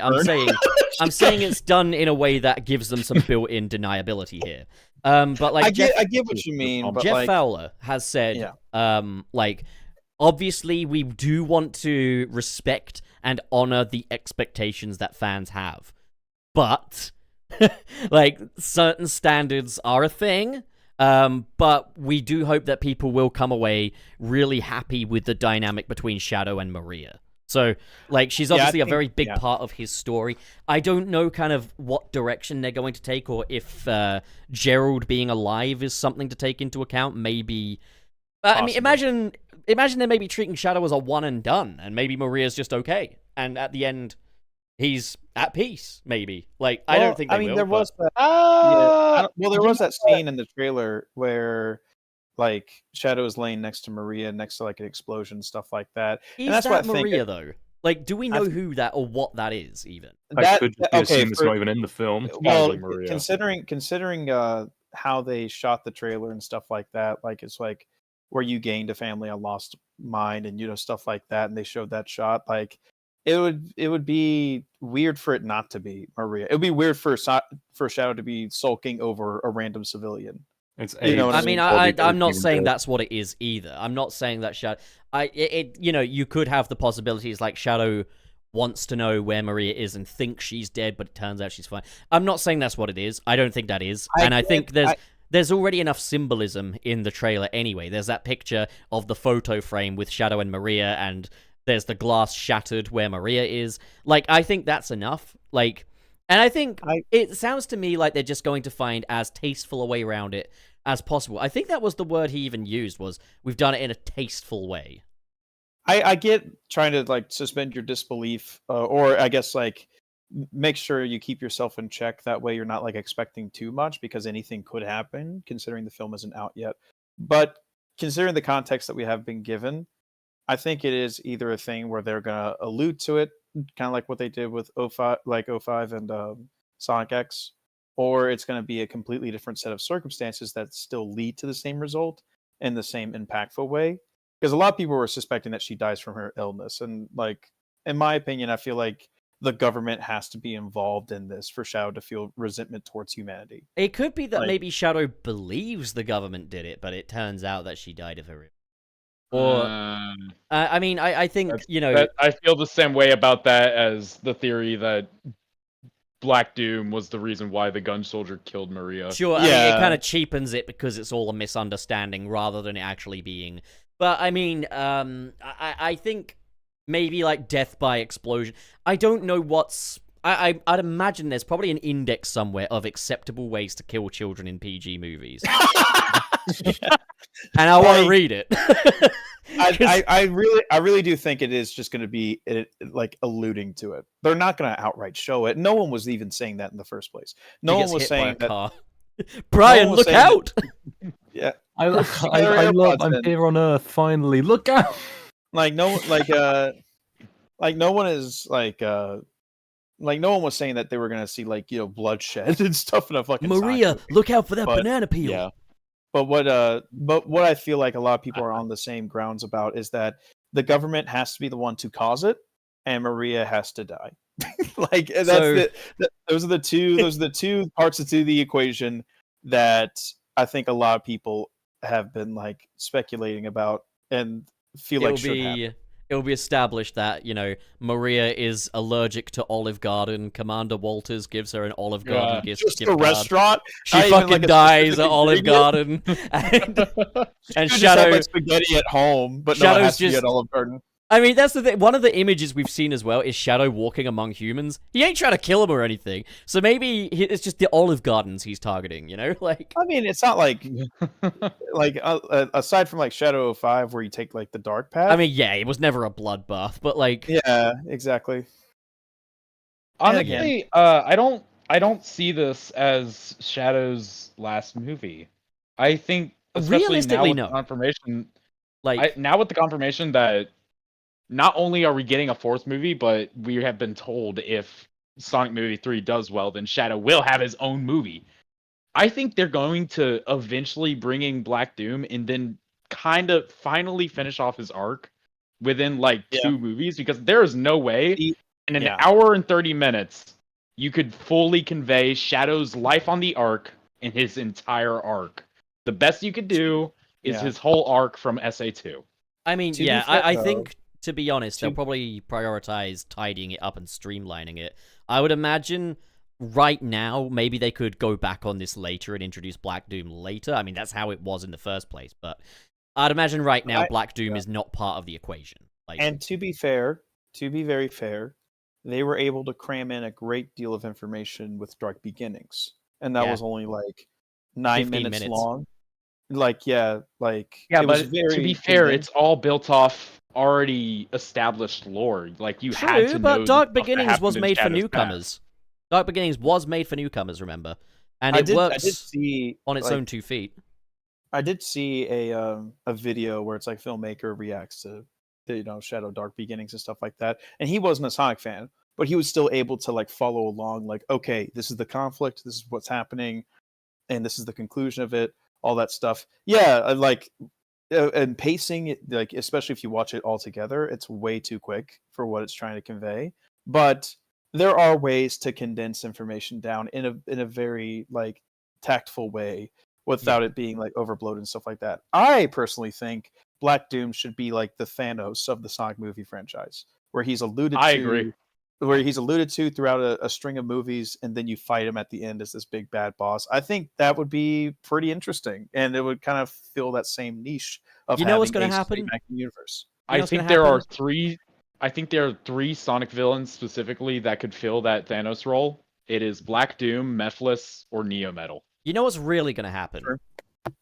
Is that you're going to get your Shadow spin-off, and he's in the playoffs for the big tennis championship, and then Oh my god. and then That's what fucking it is. Rachel. No, Rachel is met by Chief Pachacamac, and you see Black Doom in a rock opera.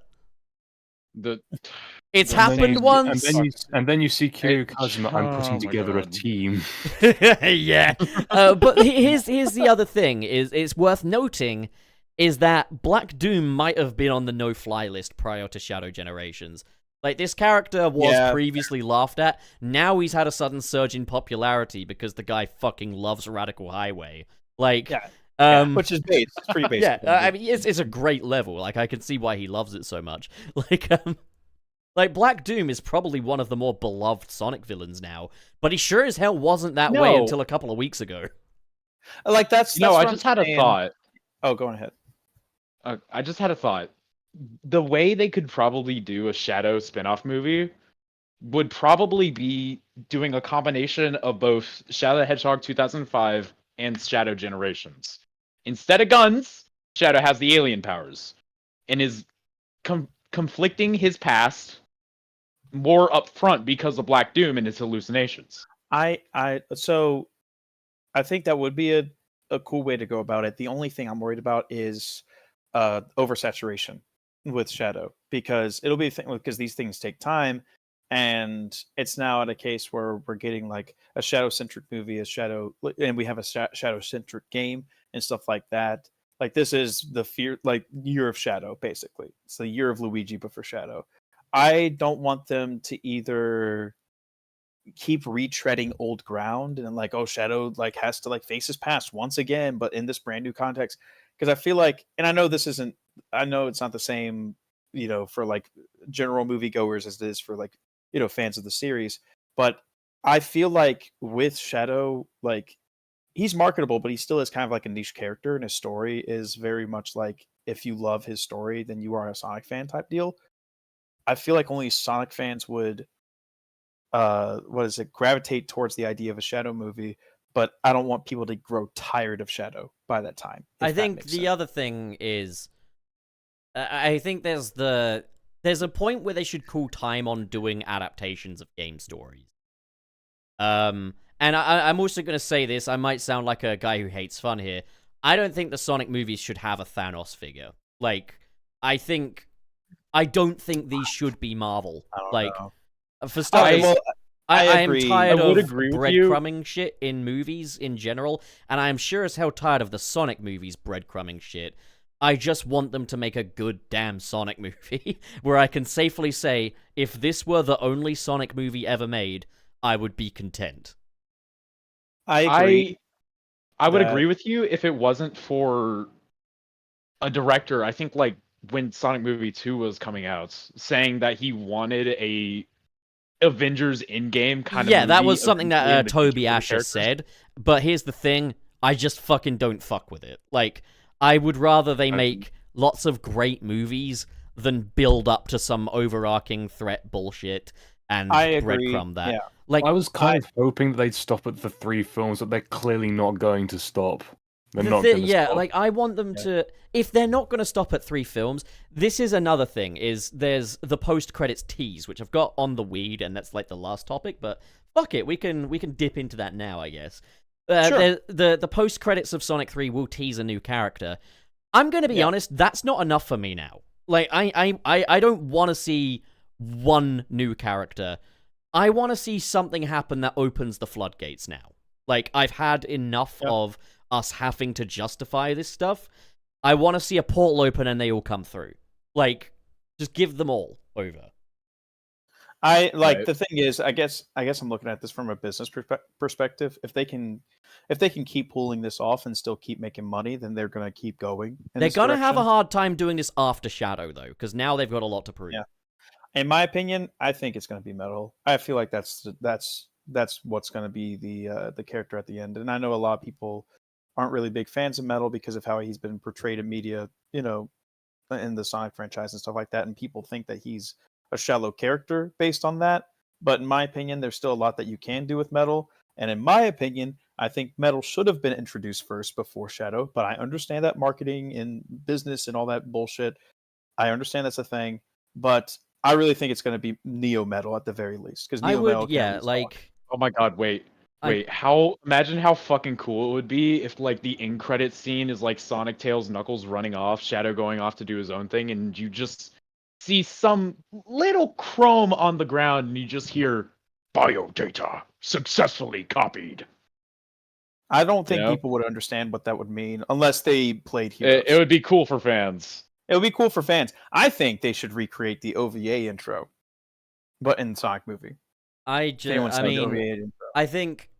So, the thing is, like, getting people excited for Metal Sonic after Shadow is a challenge, but I think they could do amazing things with Metal Sonic. Like, yes. I think they'd need to go further than what the games have done. Like, show this guy as a fucking Swiss Army knife of a robot. Like, show all the crazy ways he can transform, do crazy shit, and how he can really put Sonic through his paces. And do the whole, identity crisis thing of, like, Metal being confused for the real Sonic. But here's something I'm going to kind of say is, if the character at the post credits of Sonic 3 has a penis, it's just going to be insane at this point.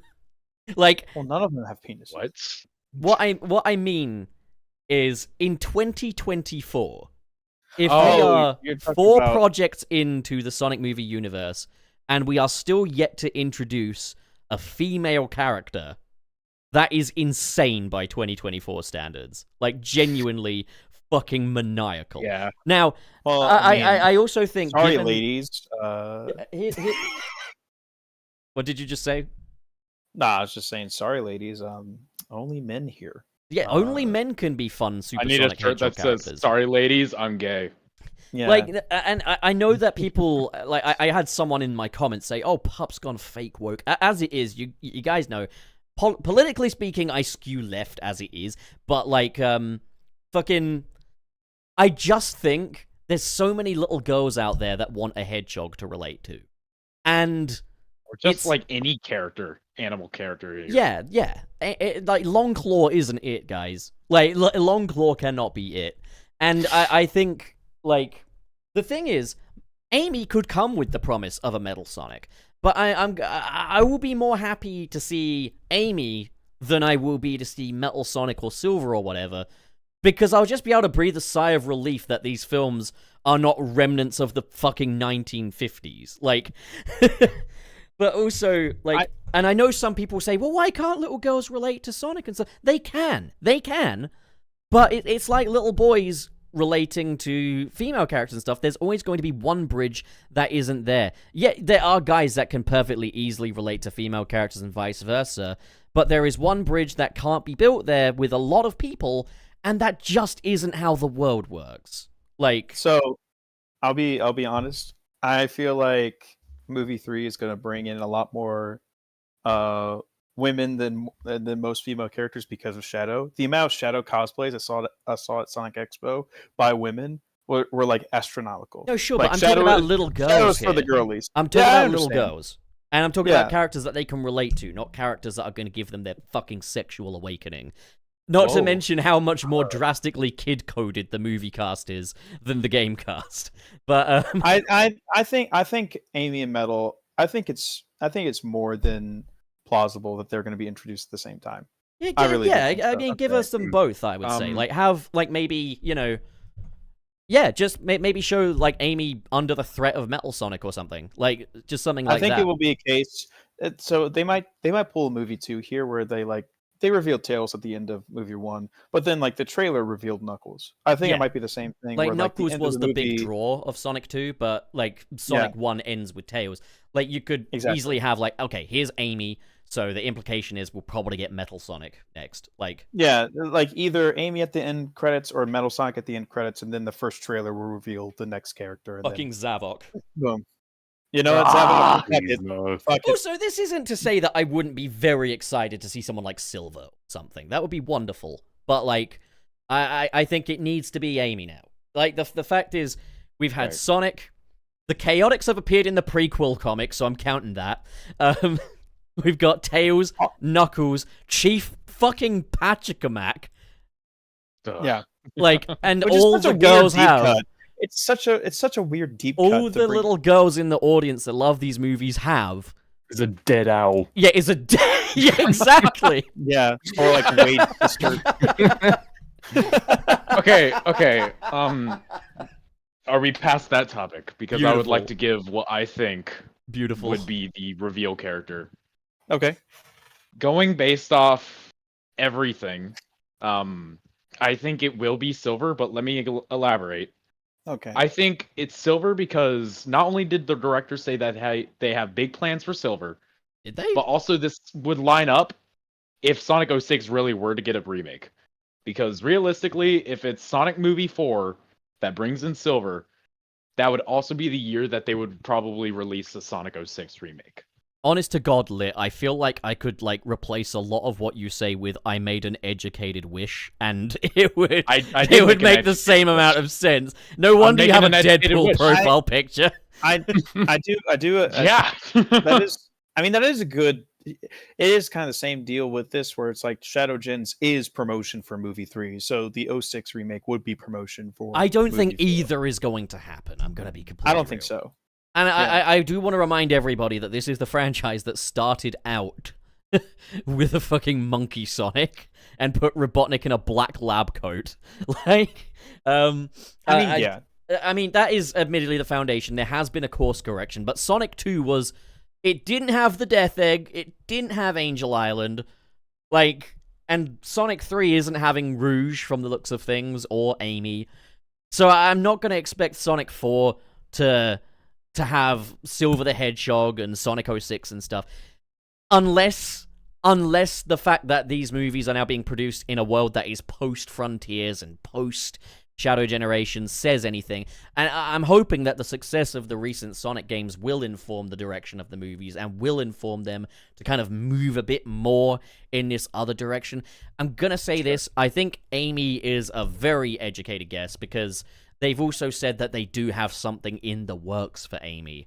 And there have been a lot of alleged rumors and stuff saying, oh, Amy could get like a series or something. Like, Yeah. I think every possibility is up for grabs, because I feel like now, with the movies being as successful as they have been and the hype around movie 3, I think it's, in my opinion, a matter of time, considering if things still go in this direction, to where we'll see all these characters in this movie franchise eventually, like seeing Metal, seeing Amy, seeing Rouge, seeing Silver. It's just the order as to which they do it. In my opinion, I think they're going to do Metal first, because I don't know if Jim Carrey's going to return as Eggman for movie 4, and Neo Metal would be a great replacement for that. part of me wonders if maybe Jim Carrey is just going to return as Eggman more often, though. Because one part of the interview with Jeff Fowler was talking about how Jim Carrey basically said yes to everything, effectively. Like, Jeff Fowler was saying how fucking panicked he was about the possibility of not having Jim Carrey. But, like, he was just like, yeah, straight away. And he was like, because we want to have Joe Robotnik, like, at the meetings and stuff. It was like, we're going to have Joe Robotnik in there. We were hoping that would be, like, a dual-role thing. But you'd have to reshoot your scenes twice and stuff. And it's like, yeah, just fucking go ahead with it, you know? It's like, you're going to be a prosthetic this time. Yeah, fine. Apparently, just Jim Carrey just enjoys the shit out of this. And because these movies are quite a quick turnaround thing, it's very appropriate for his schedule.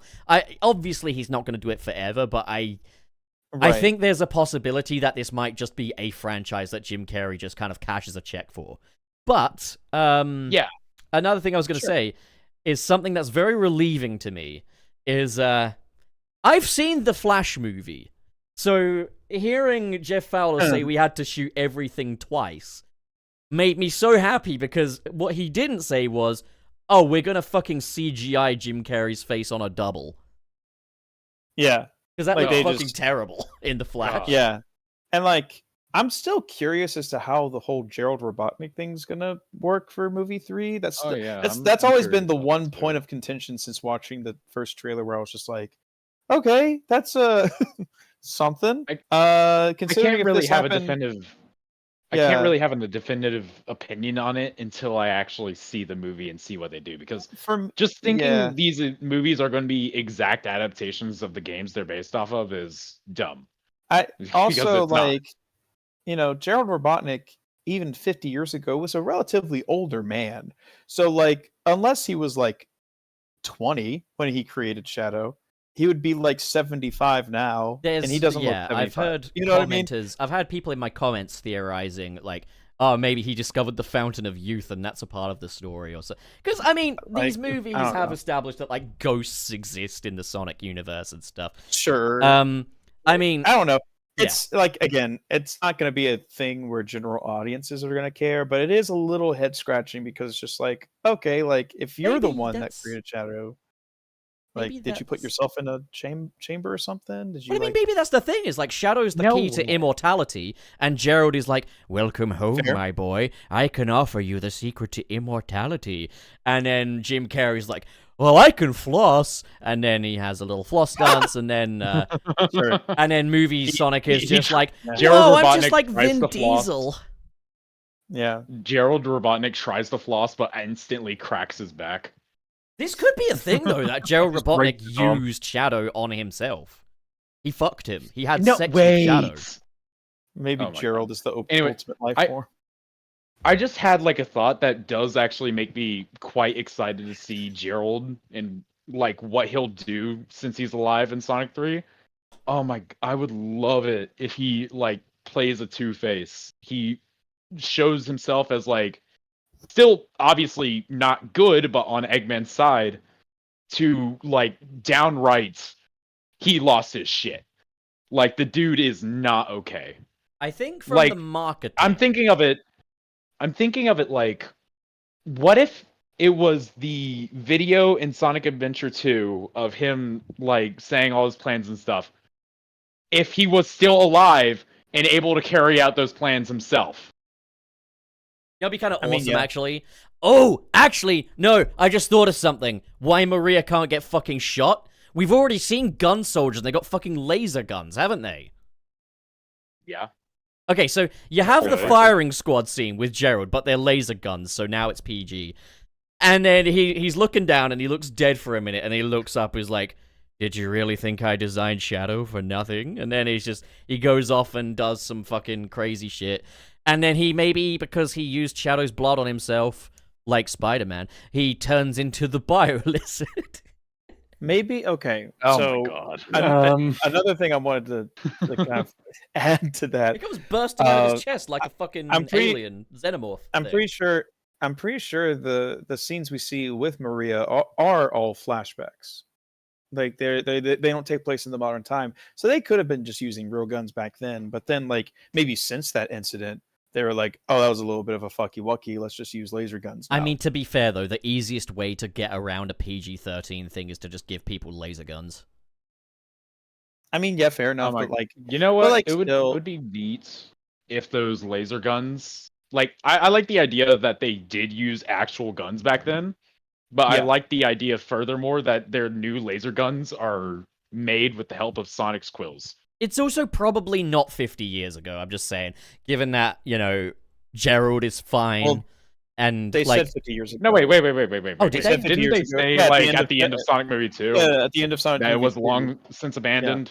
oh, well, Yeah, okay. 50, I'm 50 years fucking- ago. No, they did say that. Even in the Knuckles show, they said there was like an alien that Okay, appeared we are on not Earth we are 50 years not ago. taking that as rote, okay? We're not taking that one But part at there the as end of rote. Sonic Movie 2, they did say 50 years ago there was a That's project fine. that I'll was- take Sonic Movie Yeah. 2, but I am not taking the fucking Knuckles line to say that fucking Shadow Well, was going if to that- fucking bowling. If that 50 is years true, ago. I do think that's a pretty cool drop in the Knuckles show. I'll give the Knuckles show Look, that. man, like If anything. that is true.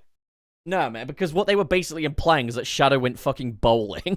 Like, I No, mean, they implied that Shadow landed at that place from the Ark. to bowl. I don't know. I haven't watched the Knuckles movie, Not sorry. to bowl! Not to bowl! Yeah, he's That's just so bowling. Yeah, I've never he- seen the show. I'm sorry. What? Wait, what? Hold on. Where was that part of the show? The very last Where- was that episode. in The the- very last episode. the very Wait, last episode. Yeah, no. Like, where in the world was that taking place in? Vegas. I want to say Reno, Nevada? Reno, Nevada. Okay, yeah, Nevada. That's a perfect place for Shadow to land from a space colony arc. Okay, I've had Nevada. enough now. I want to move on. I don't want to think about I don't that. care! So I think it's yeah. cool! The Knuckles I think- TV series isn't canon. oh my god. The flames of disaster shit! Yeah, the well, flames he of fucking. let me disaster! tell you something. The He flames of disaster! Let me tell you, he blew out the flame of disaster, and now it never happened. Just like 06. You want to? I will make you more pissed off. If they do introduce Silver, then they got to make it to where the Iblis trigger is Knuckles. I They're not gonna do the Iblis trick. They're not going to. Stop acting like you know. No, but they're not, though, because they didn't do Angel Island in the story of Sonic 3 and Knuckles, and that was pretty damn big. So, like, they're They not... literally they There's straight never- up name there is dropped never that Knuckles going to be- killed Iblis. There's never going to be a Sonic game adaptation in these movies that uses all of the elements. I want chaos. I want chaos too. in I these- do too. In these movies. Me too. Honestly, I would be more okay with chaos being about the The fourth waves character. of destruction. The Chaos waves is the replacement of Iblis. The god of destruction. And That's the like way to in do the it. future, the entire world's like The flooded thing or is, something. like, Sonic Adventure 1 is literally made for this format. Like, it's perfect It's a movie. for it. It's Like- it's straight up a movie. I Yes. tell you what, like, I know people are excited about the idea of Metal Sonic. I would be way more excited by the idea of Chaos. Oh, I honestly, here's the thing. I've advocated for metal for these movies for years. I've gotten a ton of shit for them over the years. But if Chaos is the one that's revealed, I will be way happier because the story implications of that would be amazing. I love Chaos as a character. Please, like, I would rather him first, in my opinion. Knowing how Like- Paramount handles these fucking things, though, you probably just see a guy pour some water into a bowl, and then they'd be like, that's Chaos. Yeah, or it's like a reference where they Because have like let's not have forget it the on Chow TV. Garden is a fucking mascot cafe now. Like, they'll imagine do the Unleashed adaptation, and there was just a bit of an earthquake that caused a little hole in the Wachowski yard, and Sonic is dressed like a werewolf because it takes place at Halloween. But yeah, No, the only way I could see like Chaos at all being ever adapted in the future now, since we're now past Sonic Adventure 1, would be the theoretical Sonic movie 7 where they adapt Sonic Frontiers. Just do it in a different order. Just do it in a different Yeah. order. They can you do can it in definitely be retroactive about it. Yeah. You can a... Godly, you're so you can pretty silly. much be like, well, considering that Gerald's alive in this, he could like allude to Chaos as an inspiration for how he created like the Bio Lizard and stuff like that, and then that could be something that could give Eggman proper the idea to try to bring Chaos back and all that stuff. The only thing is that the reason why I don't know if they're going to do Chaos, especially not in his original origin, because Chaos was originally trapped inside the Master Emerald, and the Master Emerald broke apart in Sonic Movie 2 and was put back together. So I don't know if they're going to do that for the movies, but they could have a different origin, and it would be just fine, in my opinion. So I just want to remind you I- how little the fucking Master Emerald is compared to the game version. It's so and small. then, It's- but In while fucking we're at Chaos Emerald, those things are. But those while things we're can at fit it, in between your fingers. look how little the space colony arc is compared to how it is in the game as well. Yeah. Like, I mean, yeah. so get ready for perfect chaos to be the size of a tree. I mean, yeah, I'm down for it. Yeah. I'm gonna just be honest here. I still think the possibility of instead of having the biohazard, it's chaos is on the table because you know Gerald made artificial I chaos. threw this idea out there that it could be like an artificial chaos goes rogue. But Yeah, That'd be cool. That'd be cool. I want to know It what would be cool. chaos I would tastes accept it. like. But also I want Dasani. He tastes like Dasani. Sparkling would- water, probably. No, would I think really- it's McDonald's Sprite. I would like for them to you know what? You know they're not gonna do it, but I want them to do Black Doom and have him voiced by Tom Hardy, who is just doing his Venom voice. So that Shadow, I got you some special wings. No, I don't want the wings. honestly, yes. Shadow, I- have you ever played Sonic Adventure 2 on the Dreamcast? It has this epic level called Radical Highway. You have to play it now. No, I don't think I want to. Yes, you're going to play Radical Highway now. A lot of people are calling the Master Emerald small in chat. First of all, it's average. My Let's get that out mom of the says way. it's big. Whoa, hold on.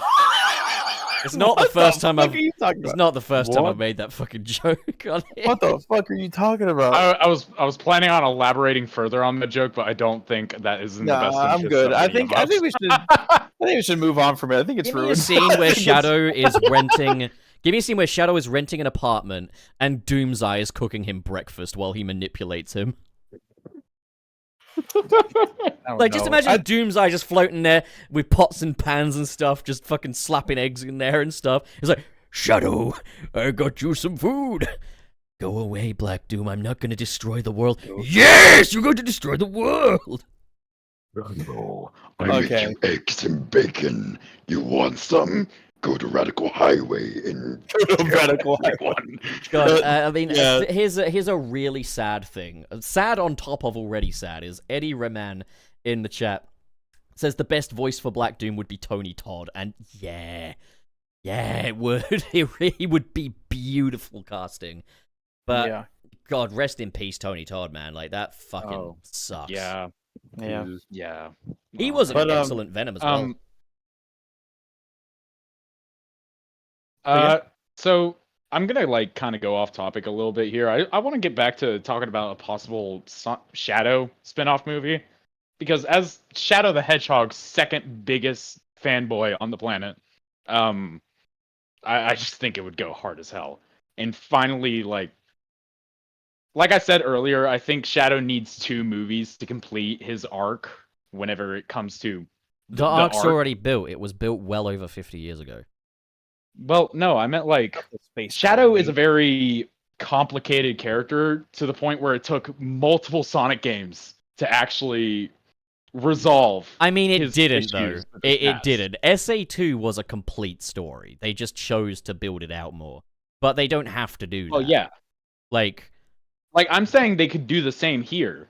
yeah, you know? they could. do the But that's the SA2 thing is, story I and don't... then reveal that Black don't think Doom they and need there's more this. stuff to the story. I don't think they need to build it out. And I think, honestly, the smarter thing to do would be to just move forward with Shadow.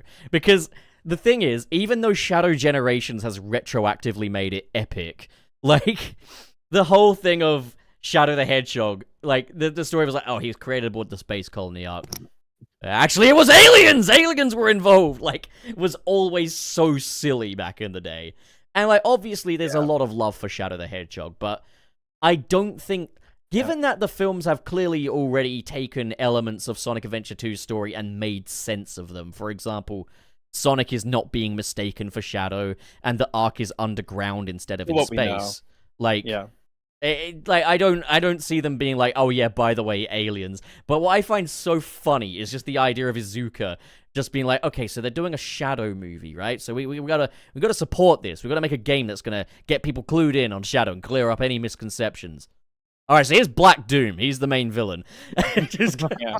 I think another thing that we need to like keep in mind too is that like they're kind of already pushing the envelope when it comes to having Shadow in movie 3 to fit tonally with the rest of the movie like trilogy. And I don't know how much further they're gonna go in that direction. he's gonna Because uptown at the funk end it of- up. at the end of the day, Uptown Funk It Up. these are family friendly movies made for a family friendly audience.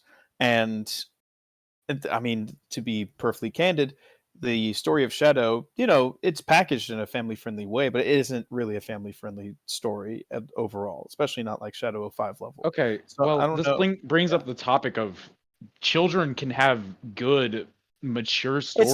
It's not while about it still being able to good. get them. It's not about it being good. It's about it being totally consistent with the rest of the movies. That's what I'm saying. Is that I feel like they're still pushing that envelope a little bit with the third movie. Yeah, and in my opinion, I could kind of agree with that. I think like until they Yeah. do like a reboot, the tone is always gonna be, "Hey, Donut Yeah. Lord," like that's and like I'm not a fan of that tone, but that's the tone that they've chosen. Yeah. And I'm not saying that's neither good nor bad. It's just what it is. that is Yeah. kind of the Right. identity The weight of of the, these movies. Is kind of your small town. It's so silly, funny little pop culture reference. I think it's Um, just Alvin and the waiting until Chipmunks the with Alvin animation. and the Chipmunks was fucking awesome. What's Tot saying? I'm just saying it's probably only a matter of time before we inevitably get an animation style film. Eventually, hopefully. Please, I beg. Like, Yeah, I would like it to I'm be gasping for it. kind of what they. I would be fine if they kind of took either the Transformers or the Spider-Man approach, where there are 2 sets of movies. One is in live action, one is animated. Yeah. And they still run congruently. It would Is that be the right word? nice. They run parallel to each other. I think the best bet though, because obviously Spider-Man is a much larger IP with just a lot more money behind it than Sonic. yeah. I think the best hope that we've got really would be, I would love it if they did like a DCAU kind of thing, like where it's like, you get the Sonic movies, but maybe you get like a straight to streaming or straight to DVD animated movie. And yeah, it's got the budget of a plastic fork you found at a fucking greasy spoon, but at the end of the day, it tells the story, so that's all that fucking matters. I think, I like, would not accept that. Well, like I think I'm not having Megamind rules be my Sonic animated. Well, I'm not movie. saying Mega Man rules. I'm saying more like, Man. more like, I don't know, like Flashpoint or something. Like the fucking DCAU movies, that kind of animation.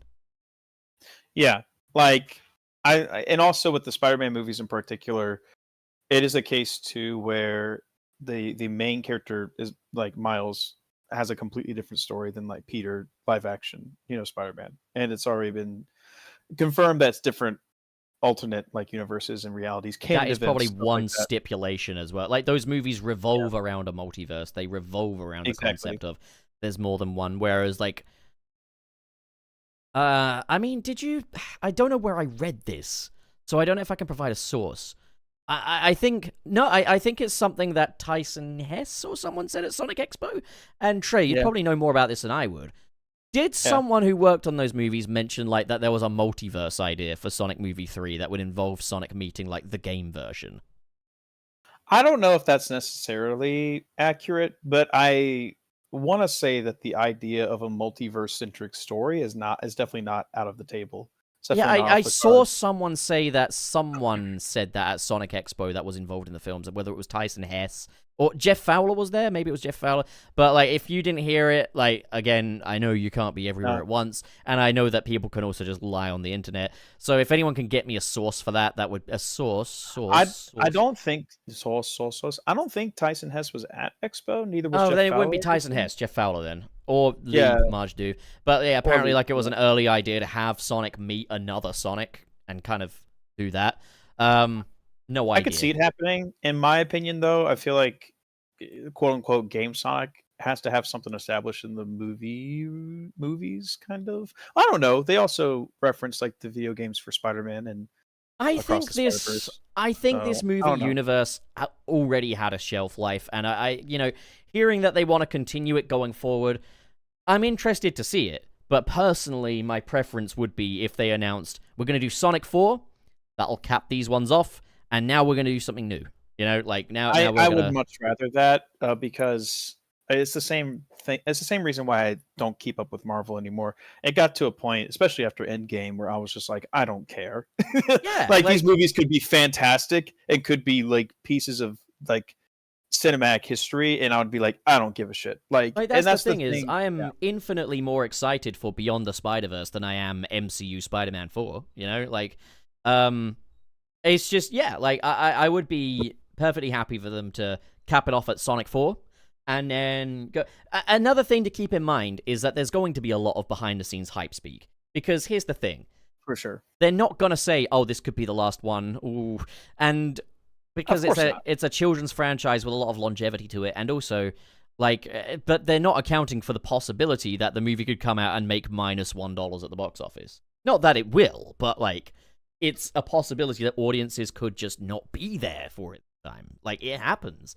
I think I honestly think that I know this is just hypothetical, and I don't know, you're just speaking hypothetically, but like this movie I feel like is going to do gangbusters because of Shadow Gens. I think so too. So that's why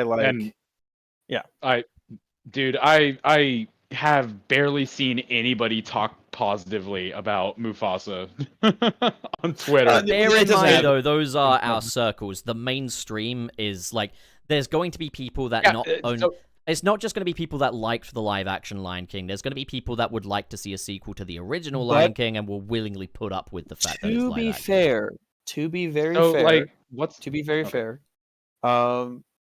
no one, even in like my family, my family doesn't give a shit about Sonic. Like, but the thing is, give a shit about that.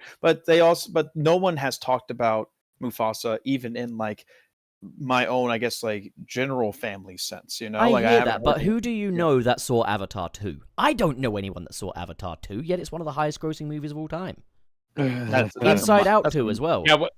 What's gonna happen is I'm not gonna know a single person who watched Mufasa 2, and like, Disney is going to summon a shit ton of white moms to go take their children to go watch I don't it. know anyone that liked the original Lion King, as in, like, the original live-action one. But, like, people came out to see it in droves. Like, the thing is, our circle, like, our perspectives are very limited. And the thing I will always say is never underestimate the mouse. There have been instances where, yes, the mouse has completely shit the bed. For example, a lot of recent MCU releases. But I think when we're talking about the sequel to the highest grossing animated movie of all time, and it's got the Lion King label on it, like, I'm not going to say that Sonic 3 doesn't stand a chance or anything, because I have a lot more faith in Sonic than that. I For think sure. Sonic 3 will hold its own. It will make as much money as it needs to. I don't think there's going Yeah. to be a competition between it and The Lion King, though. I think they both hold different. I know this is kind of funny because they're both animated, quote unquote, family friendly films, but I think they both hold different like market shares, if that makes sense. Where it's like the Sonic movies that's a hero story, like that's a Yeah, heroic. it's like I the guess difference like between going to see a musical and going to see a superhero film. yeah, exactly. It's a superhero film, and Mufasa like it's just not that. It's just supposed to be a very like wholesome, good time with the family. Like no caveats or nothing like that. Meanwhile, with Sonic 3, even though it's still gonna be family friendly, there, like I said before, like the tone is gonna be a little bit darker than like what a lot of families are used to. Like I guess in the sense of like general public, is concerned and stuff like that.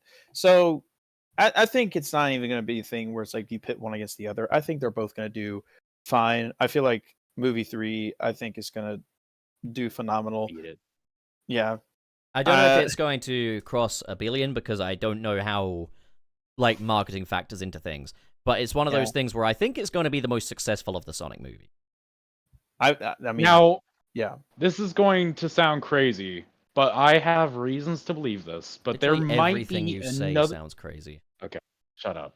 Well, I am like 95% sure, based off my own research alone about the subject, that Sonic will have some sort of representation inside of Fortnite because Fortnite loves to do collaborations with different movies that come out. Because think about it.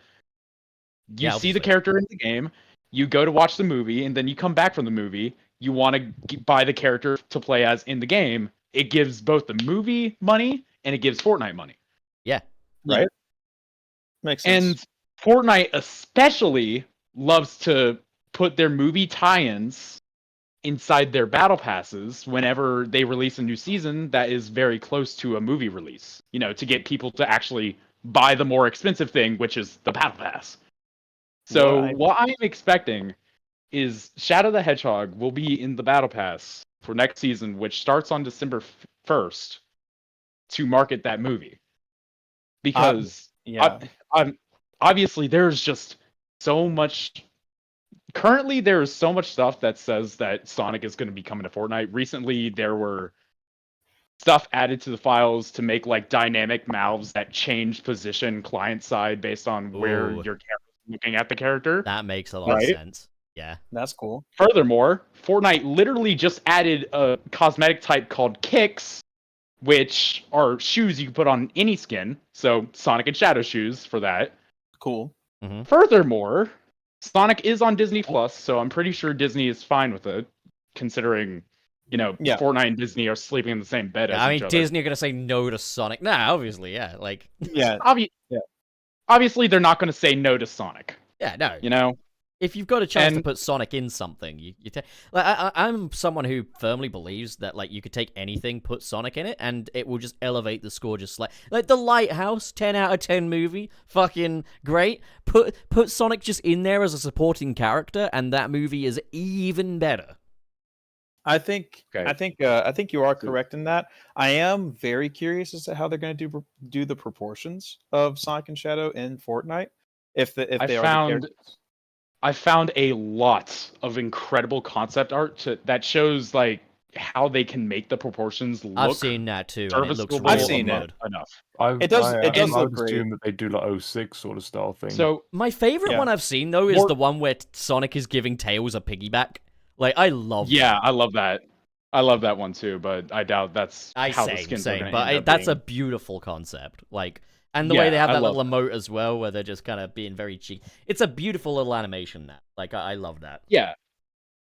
So furthermore, Sega and Fortnite have been working together with each other since early this year, like in March, because they were planning on doing a Persona collab that didn't come into fruition because they decided they wanted to work on a Sonic collab.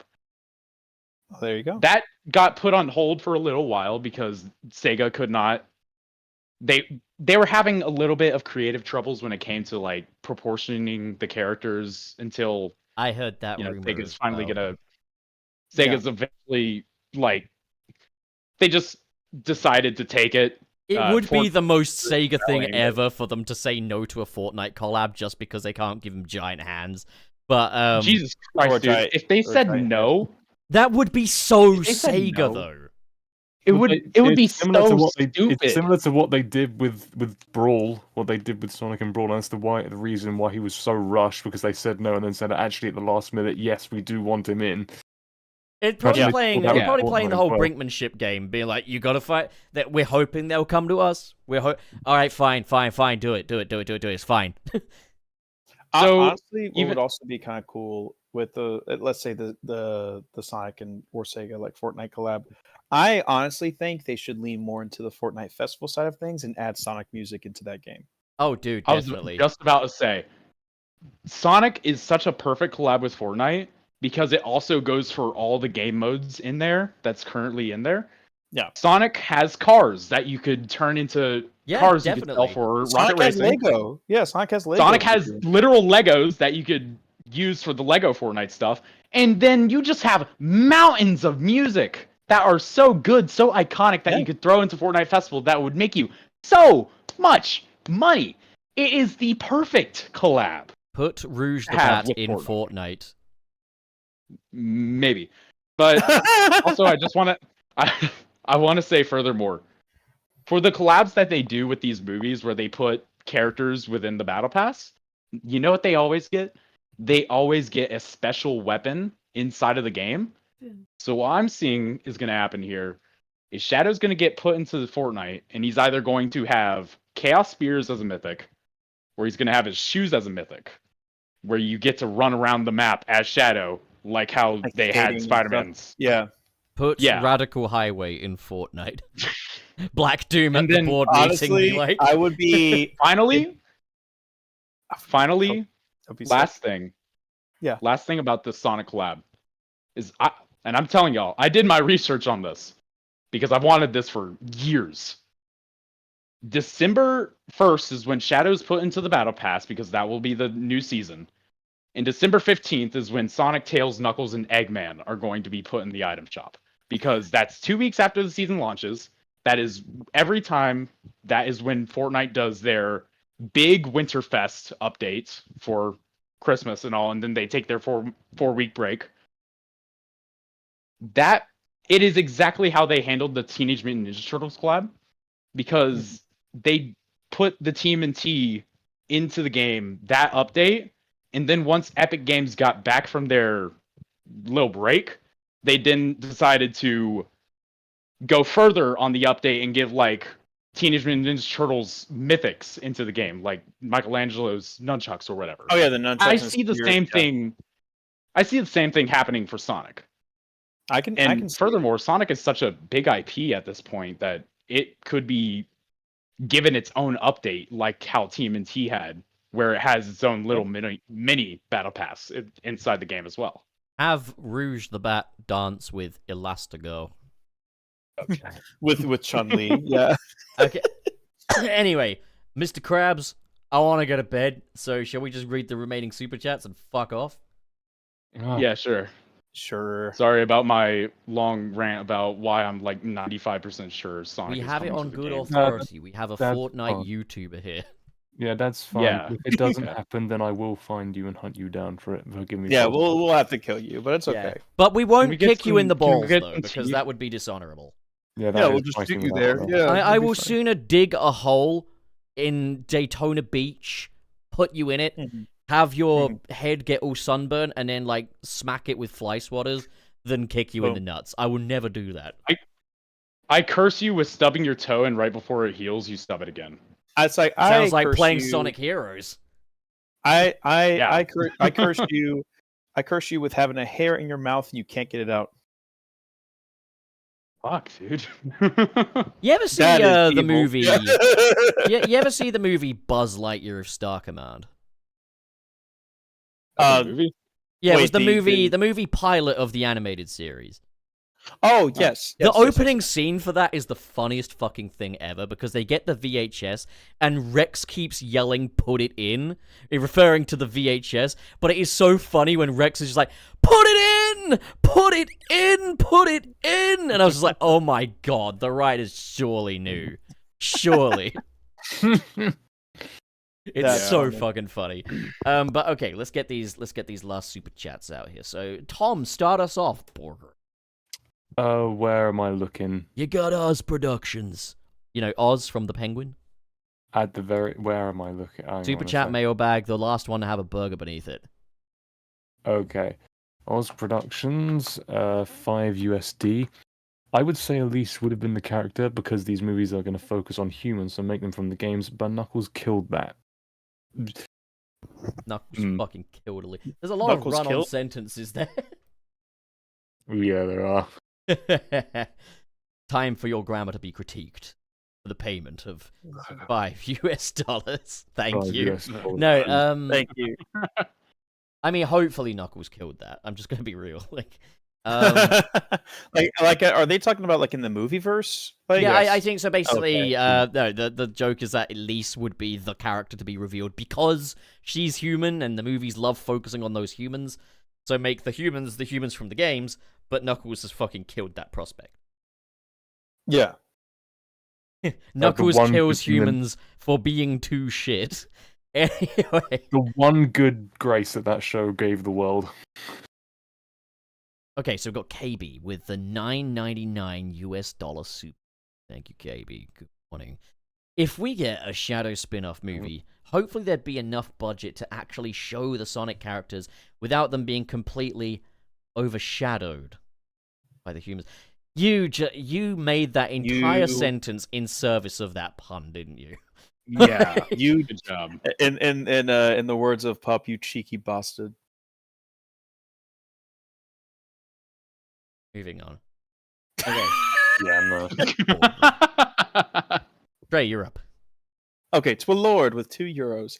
Black Doom invented bowling. 3-fingered balls. I want you don't to like the way reread you- that last sentence out loud for yourself, to a lord.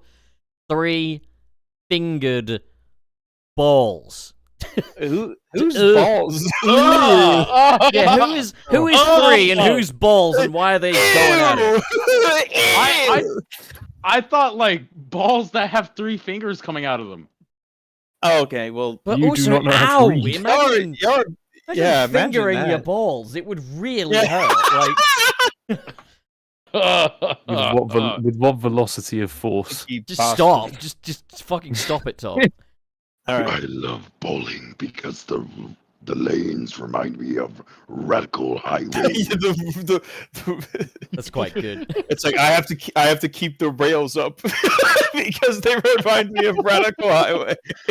Radical Keep lanes. The rails up because they remind me of my favorite level from Sonic Adventure 2. I just think released it's on the very Sega cool. I you know Dreamcast. what? I wouldn't put it past these movies to make Radical Highway a fucking bowling alley. It's a highway, like the highway, Oh. like the bowling lane. Yeah, I have guess my so. favorite quote from the Knuckles series is when Wade goes, "I have not yet begun to bowl." I don't know why it's just really funny out of context. Like, man, this bowling shit's serious. You know, this Sonic shit's serious. No, it's like with it's just bowling. really funny because it's also just like, wow, at this point, I do not want to hear about bowling ever again. And then he just drops that line. It's like, oh, come on. Just get on with it. Just roll the ball. You know the worst thing is when I actually went bowling like one time with friends, and like more recently, like I just couldn't think of nothing except quotes from the show. I was like, for God's sake, get out of my head. This is the thing is, I really like bowling. Like, and fuck. I went to a bowling party recently, and somebody to a almost bowling fell party, over with did a you, cake. Did they have juice? Somebody, Did you get hyper on somebody almost- lemonade?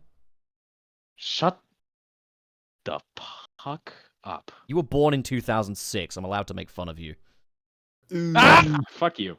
Anyways, so somebody almost dropped the cake at that bowling party, and immediately my mother, who's standing nearby, would say, "Oh my god, that would have been a disaster." And then my fucking mind started racing. Hold on. No, The flames It was F- awful. Fuck your reference. You were at a bowling party. There was a cake, and your mum was there. Yes. What are you, 12? Because I like, love my mommy. Lit just turned 18. All right, like it's fine. Lit did not just turn 18. Okay. It's the last time he gets the privilege of doing Ever. that. This year, right? this year. Yeah, it was this year. Yeah, but Yeah. when this year? When this year? Yeah, February. in a few days. Okay, February, February. Okay. If he just turned 18, it would feel incredibly inappropriate. You're literally a child. Why? Lit. Lit C stands for literally child. And C stands for never mind. You fucking baby Uh, dick. Anyways, Can we Where were you move on? going? Please continue where you were going with that, please. No, it's okay. We can move on. No, C no, actually, I think we- no. Here's the thing. C actually stands for KB. he's literally What? baby. Yes, What? the same. No, honest to God, I would love it if KB was here. Oh, right, absolutely. They've been very generous. I love KB. Like, Trey, like last week KB. for KB's birthday, we played a bit of Drawful because that's KB's favorite. Uh-huh. Yeah. So that's Oh yeah, that's the story. But yeah, go ahead and read for him. He did it. Who's up? Is it Trey? Trey, Me, is it's it you? me. It's Is it- me. Ah, oh God, let's it's go Traded talk the again. last one. All right, go on, talk. Come on. KB with the $9 dues. Adapting chaos in the movies could be interesting since movie Patrick Mac was alive when Sonic was a kid. I wonder what changes they would give to chaos. He'd just be a water slide. I'd hope they make him more cinematic. If anything, like I don't. Really I want know what him else to. he could I do. really do. Give him Yeah. nipples. I want him to be an What the actual fuck? threat. I do agree with Thomas that I just hope they I hope he's like an actual threat. Just do and him it's, like, well. cinematic. And make Yeah. him big. Make him really fucking big. Like, Yeah. imagine him just swallowing the entirety of Alcatraz because it's set in San Francisco or whatever. He just swallows all of Alcatraz out and just shoots it. At San I Francisco. really appreciate your wording, Tom, because usually you swallow water, but in this case, water swallows you. What is this, fucking Soviet Russia? What is this for? Thank you, comrade. Any fucking day. All right. Is it my turn? No, it's I my think- turn. No, it's Tom's Oh, turn. it's your- Oh, it's Oh, Tom's okay. Is it Jesus Twilord Christ. again? Is it Twilord? I Yes, it love is. how we've now, Yes. like, just canonized the fact that it isn't Twilord, it's Twilord. It's Twilord. And I Yeah. use it so much, it's permanently changed the way I read it. It's just you're not good for my. No, it's like what I did with Wayne, isn't it? It's like, no, your name is not your name. Your name is what I decide it is. Yeah. Yeah, I only just So yeah. Anyway, Twilord. €5. Aliens are already the main plot of these movies. It's literally more coherent to have the black arms than to not have them. Depends on a narrative level, mean, though, good because point. it's So- another element, but at the same time, that is a cool point. In my Yeah, that's opinion, a though, good I point. feel like the character designs of the aliens takes into a factor because even though yes, Sonic and Knuckles and Tails and all of them are aliens, Black Doom, from a character design aspect, is such a massive contrast between the rest of the rest of the cast. Like it's, Well, it's not- like it is like it just straight up like you. Oh, if any- I saw a picture from the Sonic Expo of something I want. I saw a Yeah. Black Doom plush. A fucking oh, a someone made a Doom's Eye Black plush. Doom. Yeah, Fucking- Black Doom Eye. It was yeah. Emsberry. Pretty sure it was Emsberry. Yes. Had a fucking Doomsday plush, and I was like, I want that. Yeah. I completely it's so cool. But yeah, like even like and I'm not saying that Black Doom is out of place in like, you know, the side games or whatever like that, but you can ask anyone who is a general public consumer, you're like, what series is this character from? You show them the character design of Black Doom. And like a lot of people would either say something like Obviously, Final Fantasy. Klonoa. All right. Obviously, the Bible. or like the final boss of Kirby. I'm the But, devil. It's I'm me. the devil. I mean, Oh, they, at the same time, I don't think we should. If we just bend to what general audiences understand, no one learns anything. No, but what I'm But saying at the same is, time, yeah. I think it depends on a narrative level. You can make sense of it. Can you make Sure. sense of it within the story that they're telling here? I would love it if they could. I don't think they will. But I think here's the it's just a thing: bit ever too far for the movieverse. Honestly, like Black Arms might be a bit too far for movieverse. also As bear in That's what I'm mind, thinking. bear Yeah. in mind one thing as well. In leaked storyboards for the Knuckles TV series, the No. shut the fuck up. The little company that the dealer ran, or the buyer, sorry, was called Yeah, the the Black Black Arms. Arms. Black Um, Yeah. Arms. Now, the idea that that's our Black Arms representation makes me want to fucking throw a TV at a homeless person. But, God, that's horrible. Why do I let the Rolodex Why'd in you my say head that? say these things?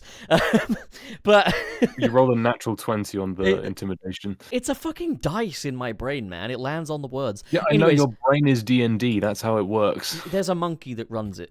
But Just like the constantly fact make is, rolls. it's worth noting they didn't call them that in the final product, and maybe it's for a reason. So I don't know. We'll find out. Yeah, But, like I mean, what I'm saying is like, yeah, we shouldn't bend to just Throw what it at general German instead. perception views these things as, and they should be able to feel comfortable doing their own thing. Yeah. I just know that the movieverse, even with Shadow being in this, they still are leaning pretty heavily towards like the family friendly side of things. And I feel like Black Doom and the proper Black Arms would be a bit much at this stage for the movieverse to take in. So I agree with Yeah. Tom there. As it is, if it is the general audience that keeps us from getting Black Doom, I'll kill the general audience. Trust me, Twilord, I'm with you. At the same time, there's wishful thinking for me, and then there's realistic thinking, and it's just like they couldn't even do Angel Island, man. I don't think I they're gonna do. I really wish they could. Yeah, I do wish they could have done. Apparently, Angel Island was something the writers wanted to do, but the budget just wouldn't allow for them to have a big fucking floating island in it. So, fair play, I guess. That's fair enough. We Yeah. need a budget. We need. We also need to move on because I'm just very, very tired and I'm just spouting Okay, out fucking all right. feuds now. We finally have that budget. So We might. But we still don't necessarily have the budget to do the things we want to do, for all we know. But Right. anyways, Borger. okay, I guess is it my turn or your turn? I guess Yeah. it's my turn. I think it's wait. Tot. It's Pop's turn. Tot read Yes. for Twilord, so it would be mine. Yeah. Okay. Mr. Krabs. Do it. Mr. Krabs sends $1.99. Live and learn in Fortnite. Take my money, pleases. I agree with you, Mr. Krabs. Please. That's like the basic one that you've got to do, but there are so many Yeah. more you could just. There's endless so many. possibilities. Imagine, wait, I guys, really want guys. undefeatable. Yeah, I Like, was about to there's say, an endless- there's an endless would possibilities of would- the different ones you get. Just reach for the stars on the ones you can get. guys, wood, meat trees, the fucking Titan tracks. Oh, Oh, yeah, yeah. totally. Yeah, Titan track. like That'd be good. undefeatable and like shit like that. Hell yeah. You know, Fortnite jam tracks are able to be used as like lobby music, so you could always have it playing whenever you're just sitting in the lobby. I mean, they have like what is it? They have like 9 Inch Nails in Fortnite Festival. Like I'm pretty sure. Yeah, the Titan music, absolutely. These Like would they have also be fucking some of the few. Disturbed. These yeah, would also be. Disturbed. These would also be some of the few fucking Fortnite festival tracks to not absolutely annihilate your streaming career. Yeah, So- we also have Vandalize My Heart, the uncensored version, being a part Well, of that then package. you would annihilate your stream. Yeah, it's going to be awesome. It'll be awesome, but it'll be worth it. Yeah, you're right. Fuck the pain away. All right. My Okay, bed, my bed is in ruins. So I have a funny story about that in particular. So we had a karaoke thing at Sonic Expo, and I was over it for a good bit of it, but I also had other people helping. They wanted to sing Vandalize, and we picked the first one. It was the uncensored version. So, so they were singing like "Fuck the pain away." What if it's my bed is in karaoke? ruins. What does it matter? You could just say the censored There were version. children in there, pup. It's a Sonic event. There No, were but that's what I'm children in saying. there. That's what. Why does it matter that it's the uncensored one? You could just. It's karaoke. You sing what you want to sing. You could The say. words are on the screen behind us, pup. You can't Oh, really. It is literally as, just- as the audio It is just visual fight the director, plane I away, would my think head is in that ruins. you would have that under control, Trey. But I guess not. I guess I should just, First of all, I it should- slipped my mind, and then afterwards, I was like, "We're Oh, it doing slipped the your Teenage mind. It Mutant slipped Ninja your one." mind. Afterwards, Listen, do you want to listen, fuck the Trey. pain away? I had a lot of stuff We going can't on at afford. Expo. It slipped my mind. We got stuff going on. I need you to do better. Your job's Look, on the I line, understand. boy. Your job's on Okay. the fucking line. Yes, sir. I'm saluting as you're saying this. Okay, like yes, Yeah. sir. You think about it next time, you stupid bitch. The child's fault. All right. Well, I'm gonna read this last one, or do we have Yes. another one? I think we have another one. That That's, just Yeah, I mean, more. that's the one for now. But like, yeah, I'll get the next. Yeah. Okay. So Joe Madre with $10. Thank you. What gets me about the '06 discourse is that people took Nakamura saying he'd like to do it before he retires in a fan Q&A, and people spread it out of context as if it was an announcement. I mean, yeah, like that's the thing, is that like they've been wishing for a bunch of stuff to do, and I'm pretty sure they want to do a lot of stuff. It's just Yeah, like Izuka whether or not saying it's he the wants to. yeah, Yeah, Adventure they're 3 basically and- saying, "I would like to do this before I fucking die." You know, like. yeah, for sure. And Like who knows when that's gonna be? They're in Japan. They got fucking cryogenic freezing tubes over there. You know. Don't they have that fucking Godzilla motherfucker to worry about? Shut the fuck up, Lit. That's racist. oh my god. I don't think so. But yeah, no, I think it is a thing where people like I don't know. I don't think anyone really necessarily thinks it's an announcement per se, but probably just like discussing their distaste of the idea as it stands at the moment. I'm pretty sure as the years go on, people are going to be a little bit more like open to the idea. And I mean, Sonic 06's 20th anniversary is coming up in about 2 years, so which is crazy to think about. So is mine.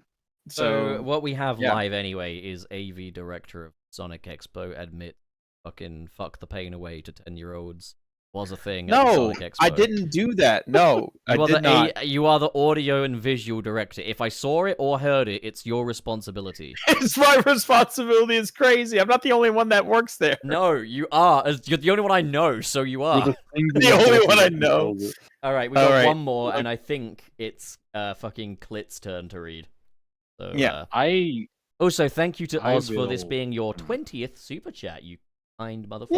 Yay! Thank Although you. it's their 20th super yeah. chat on a live stream in general, not here. So actually, go fuck yourself. I'm joking. Oh, okay. Okay. No, go on, Okay. read. Oz Productions with the 10. Not the fuck. Oz Productions with the 2 doubloons. Commander Towers and Princess Elise in Fortnite. You don't even know your own Honestly, damn currency, Lit. You're a fucking embarrassment, dude. I wanted to say something. I wanted it to be different. Yeah, It's well, U- you do a it's damn USD, fucking good job but of it's it, but different doubloons. doesn't mean I good. mean, and I'll be honest. Like, even though like Abraham Towers and Princess Elise would fit right in because they're humanoid characters in the most basic sense, they're not But iconic Maria enough. is Alright, I'm you are trying to giving speak this up. Humanoid, they are blatant joke humans. super chat a lot of thought. Oh yeah. Here's the thing. Fuck you.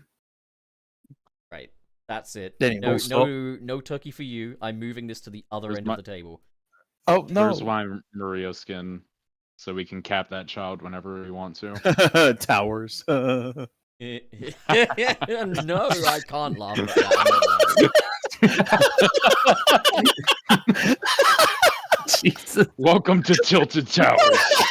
Oh, that's not- the joke. Okay. Oh, I was about to sure. say. Yeah, I was about to sure, say, yeah. on, I was Yeah, about to sure, say sorry, on absolutely. the left side, we've got people who can't joke about that. On the right side, people that can. Yeah. All right, fine. Have your turkey back. All right. Okay, thank you. Appreciate you, Pop. But anyways, that is the end of the episode. Have I got the skeleton here? Yes, I have. There he is. Oh, The God. skeleton. Um, that is the super One chat more. cut off. Thank you, everyone. That is indeed the super chat. Make like Trey's foreskin and cut off. Right. So. Okay, dude. The episode is now over. Fucking. Let's. I'm short circuiting, Trey. You wanna take it from here? Okay, I guess the first thing is that we can ask around the table what they're doing and if they want to promote you anything. ask us. Go ahead. All right, so C Lit. See lit. Mm. Hi. That is funny. I'm the C man. Don't worry. I mean, what it spells, you know. Anyways, It's a funny. it's a funny for sure. It's a But funny. lit. Let's see. What do you have planned? What do you want to promote? Like, what's been going on in your life? I typically try to stream every single at least every other day on my YouTube channel. I'm going to be recording a new video tomorrow, Puppy Ready. And yeah, I plan to hop on VR chat immediately after this ends. I have such a big commission I'm working on for Nick. I'm so I feel that. swamped. It's another one of those short unscripted videos. Okay? All right, great. All No, you need to that's do is, like, perfect. That's yeah. That's all good. I appreciate you. those are just like quick things to, Yeah, get out there. thank you for keeping me fed and for buying the new keys today. Your payment bought the. I lost my house keys the other day when I was out on a walk. Oh no. Yeah, sorry. I that's the last time I wear track pants out in public, man. Like, it's not about the look; it's about the fact that the keys just fucking slipped out of the. Anyway, I'm sorry. Someone in chat said, "C lit. Where can we find you?" I don't know. Lynn, why Nowhere don't you put a around link here, to your that's channel cool. in the chat? Yeah, put Yeah. Hold on, let me. Oh, it that's not- in. Put it in. I'm sorry. That was really funny. Thank you, Mega Traffic Cone. That was I really can't funny. tell you, Chip fan, what Nick's working on because that is Nick's. I'm There we under go. NDA, but Yeah. I will just say really quickly, chat. I would greatly appreciate it if y'all were the reason why I hit 1,400 subscribers right now. I am literally 1,400, okay. baby. Anyone here? Unsubscribe. Anyone No! who- Let's go backwards. Actually, I literally you just want to need watch his 3 content? people. He's basically a minor. But listen, wouldn't that be a bit of a landmark though? You're the first YouTuber to reach 1.4K and then the first to lose all 1.4K in the First same YouTuber to hit 0 subs in one night. Okay. I Well, would appreciate it if y'all. You'd go subscribed. down in history, so I'm- there's that to consider. If you like Oh, I'm, Fortnite and you like a guy that likes Sonic and he's your favorite Yap and Yapper and he's ginger Yes. for some reason, then this guy is. Not ginger. Well, then why is your avatar ginger? I don't know. I'm colorblind. Oh, it's because you're trying to be Ellis Mark, isn't it? What? I don't know. I mean- All right. little So ginger boy. moving on. Tom Topics. What have you been See. up to? What do you want to promote? I do commissions now on both Twitter and Blue Sky, although I'm probably going to move over to Blue They're Sky. too I'm not fucking gonna- expensive. Yeah, I'm joking. I'm fucking memeing I'm on not- you.